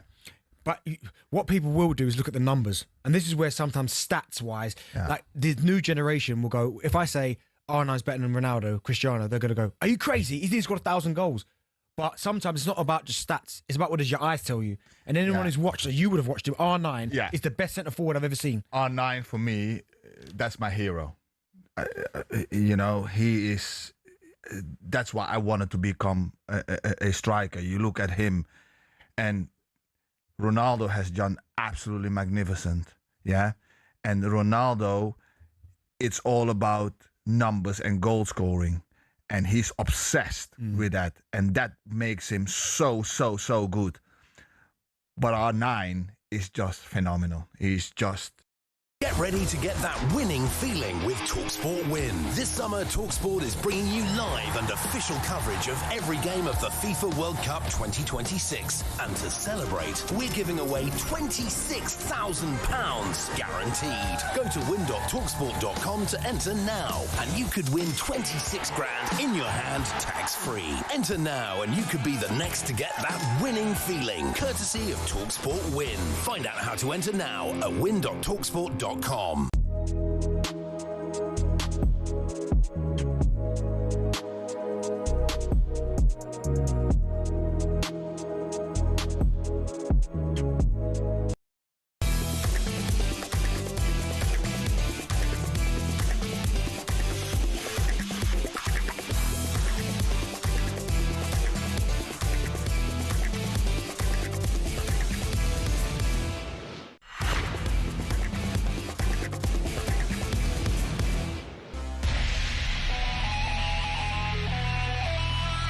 We're live in New York, but let's head from this wonderful city and head back to the UK. Of course, plenty of headline news expected to come out of Wimbledon in the next few weeks. Let's get an update now. Lisa, what have you got? Well, I'm sitting here on centre court watching Jannik Sinner make hard work of his match against Miomir Kecmanovic of Serbia. We are into a third set tiebreak. They're locked at 1 apiece. Cam Norrie's being taken to a 5th set by Michael Zheng of the USA, a qualifier. Harriet Dart has gone down 6-4 in the final set against Yelena Ostapenko. The big news today, Jack Draper is out without hitting a ball. He has had a recurrence of the injury to his serving arm. And heartbreak for the French Open finalist Maja Chlinska of Poland. She had match point at 6-4, 5-2, but slipped, injured her leg and couldn't recover, losing 2 sets to 1 to Thailand's Manichea Sawankeu. Lisa, thank you very much indeed. Back with us in New York. It's time for this. talkSPORT's big match build-up with Village Hotels. Watch the big games live in the pub and grill at your local Village Hotel. Find your nearest at villagehotels.com. Yes, we're going to look at one of the key games today, Germany against Paraguay, live on talkSPORT, of course. And now it's interesting, we're into the knockout phase. Who's going to win this one? Can the Germans overcome Paraguay? Interestingly, top German journalist Konstantin Eckner was with Simon and myself just the other day in this very studio and spoke about Germany's chances. Feels odd that we are out of the group stage already, because as you say, 2018, 2022 weren't really kind to Germany, and also in 2021 at the Euros, round of 16 exit against England at Wembley. So it's about time to actually get a deeper run again. That was Konstantin. Germany, Paraguay, what do you think, Martin? Germany, with no problem.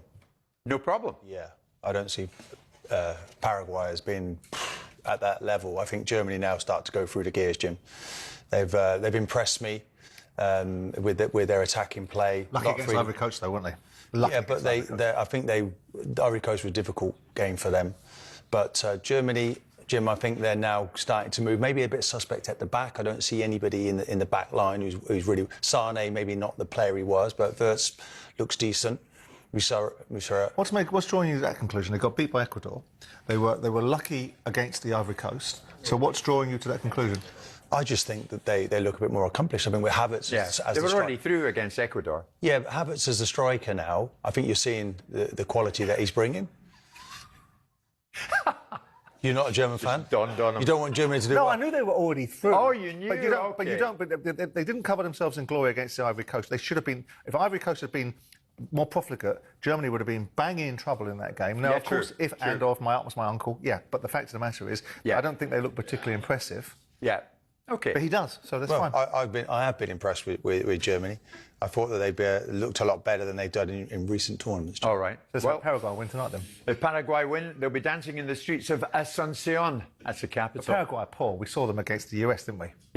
Yeah, they weren't great. You can watch the games live in the pub and grill at your local Village Hotel. Find your nearest at villagehotels.com. Plus, for a chance to win a Village Hotel VIP experience for the World Cup final at a Village Hotel near you, head to talksport.com/win. talkSPORT's Big Match Build-Up with Village Hotels. Watch the big games live in the pub and grill at your local Village Hotel. Find your nearest at villagehotels.com. So, Martin is with us today, and of course, we should and will finish on England, who go in against Congo, DR Congo, on Wednesday. It's really more of a chat about an injury list, Martin, isn't it? Where are we going? Where are we going with that? I mean, Thomas Tuchel is saying the bigger the games get, the bigger England will get. But he might have a few absentees because James is injured, Livramento not here, Kwanzaa is injured. What is the solution at right back? Yeah, well, that's the issue. Maybe Spence comes into that position, Jim. We know he's got a lot of pace. I think Kwanzaa playing the other night would have probably knocked his nose out of joint a little bit because he would have thought, OK, I'm the fullback here, you're a central defender. So that seemed a bit strange. Of course, he got on the pitch in the end. Alexander-Arnold might have been the easy choice to have brought him into the squad. Obviously, the manager showed strong leadership and didn't want to go in that direction. I hope it doesn't come back to haunt us because, you know, we are a little bit short on that right-hand side because if we're going to be the team that has possession, we're creative, we want someone who could have been an attacking fullback, and there's no better in European football, and he's not made the squad. There are question marks in all areas, really, but I suppose who's the best wingers, who's not, you know, have we performed at the level? Is it Rashford? Is it Gordon on the left? Madawaki, Saka now, of course, coming back from injury. The midfield three is interesting, Jim. I like Bellingham in midfield. I think the way the manager's handled him, had brought him to boiling point. I think he's not wanted to get too close to him. He's used Morgan Rogers in that position, so he's made it tough for him. It's that tough love. Don't tell him how well he's doing, for God's sake, because I think the way he's been managed, I think it's perfect. He's a goal and assist the other night showed. But what really impressed me, Jim, was the tackling he made going the other way. He's now played in a deeper role, and he demonstrates he could do that as well. So maybe some questions, who of our best three in midfield? Where gives you the best balance? But I think Bellingham clearly has to be in there either as a 10 or playing alongside either Anderson or Declan Rice. But Declan needs to get back into that fold. So I think we're in good shape, Jim. I think we'll start to go through the gears now. But I'm concerned a little bit about the fullback situation. Interestingly, Simon, Kane Bellingham stepped up for England against Panama. The two of them responsible for 5 of England's 6 goals in this tournament. Mm-hmm. Bellingham has previously said he felt a scapegoat for England's failings, and he was quite touchy about it. That's something that Gary Lineker wanted to press home quite recently. He says, to win a tournament, you need your big players to handle the pressure. It's not arrogance, it's confidence. That's right up your street, isn't it? Absolutely. Absolutely. I mean, Ibrahimovic talks about the same thing about confidence and arrogance. People like to throw the word arrogant around because it's a way of diminishing somebody. It's like saying someone that's assertive is aggressive. To be assertive doesn't make you aggressive. It just means you know your own mind and you are forceful in your thinking. To be really confident and believe in yourself, because if you don't believe in yourself, who's going to believe in you? And people like to diminish it by saying he's arrogant, because arrogant is a commodity that's based upon no substance. Yeah. Jude Bellingham is a top player. Be under no illusion he's a top player. I thought he was a bit silly in Germany getting involved in what he felt the press should be saying about him or what's saying about the England camp. But here he is now, playing at the level that I anticipated he would play at. There was never a doubt in my mind or debate in my mind that he should be in the starting lineup. Yeah. The question is about, our central midfield players doing more than going sideways and back. We want to see people start hitting balls that create outcomes. We want to see the ball being fizzed around, moved around quickly, moving teams from one side to the other. Because Congo are going to do, to some extent, albeit it's a knockout round, they're going to do to some extent what Ghana might have done, which is try and stop us from playing. And the way that you do that, and Martin can speak to this better than I can, is you make people move around the ball quicker, make defenders move from side to side, move it from one flank to the other, and get players in the game. Saka being back in the side, 3 players on him all game against Panama, should have created an opportunity for other people to have more space. I'd like to see Eze getting into the side because I think he's a creative player, albeit I think it was very lightweight against Ghana. And you want to see your creative players doing just a tad more. Rashford played well, not enough in product, but played well. Yeah. And the question is, does he put Rashford in above Gordon because Gordon does more going back? But I think, listen, you can't make a case right now, as much as I want to, for England to win this World Cup based upon its individual performances. But the draw is being kind, in the same way it was kind to Gareth Southgate. And when it becomes unkind, we play an opposition on paper that we can't beat, that's the moment Thomas Tuchel arrives in the job, for me, as England manager. But I think if we go back to the players, it's that freedom on the pitch, do you know? And it's like, if that noise in the background stops you in somewhere, don't listen to it, do you know? Like, I was in France when the French team were being launched to come to the World Cup. Honestly, what a send-off that was from the media, from everyone. So positive. They left their country, their shores, with like a strong message. We believe in you. I still think that's relevant for our media, and for, you know, a little bit, and also as well the fans. Go there we've got a strong opportunity now to win this World Cup. They're waiting. There's no doubt about it. In fairness to the media and versions of the media and parts of the media and whoever else, the fans, they're waiting for England to do well. I mean, in previous times, it's been a case of overhyping and then not delivering or denigrating. In this instance, I think there's a sort of reticence, ambivalence, with a bit of hope. And when England beat the Croatians in the second half, up went the Rockets. Look at that second half performance. That's what we want. So I like balance. But also the players, the message to the current players is, look, when you step over and you work in the media, you genuinely want England to do well. There isn't that but I was feeling that wasn't the case, Jim. You felt all the media were against you to a certain extent. Sure. And you don't deserve to play for your country. This lot do. So they'll overcome DR Congo. Yeah, without doubt. You have to do that, Jim. You know, it'd be an embarrassment for the next 50 years if we weren't to win that one. So I see that's not in doubt. It's about developing as a team through the top competition, playing with a rhythm, and the connections need to be better in the final third. Arsenal invincible Martin Keown, welcome to New York. Thanks, guys. You've hit the ground running. Yes, I need to get better, but I'll do that over the next 2 or 3 days. No, you don't. This is fine by us. Funnily enough, over the weekend, you might remember I had trouble getting to the studio the other day because of the Knicks parade. Almost got myself nicked myself. There was one senior NYPD copper on duty that day, Vinny Geisel, and he helped me get to the 50th floor of the World Trade Center. I met Vinny over the weekend. We shared a hamburger or two, and we had a great old chat, not least about his life, 40 years as a senior cop in New York City. You're going to hear from him in the course of the week. Thank you very much, Mr. Keown. We'll see you tomorrow, right? Martin's back with us tomorrow. No matter what, I'll see you tomorrow. Probably see you later today. Coming up next, Adrian Durham, Stuart Pearce and Jim Proudfoot bring you live commentary of Brazil against Japan in the round of 32. Do not go anywhere. We're coming up to 11 in the morning here in New York. It's 4 p.m. with you back home in the UK. Thanks for being with us.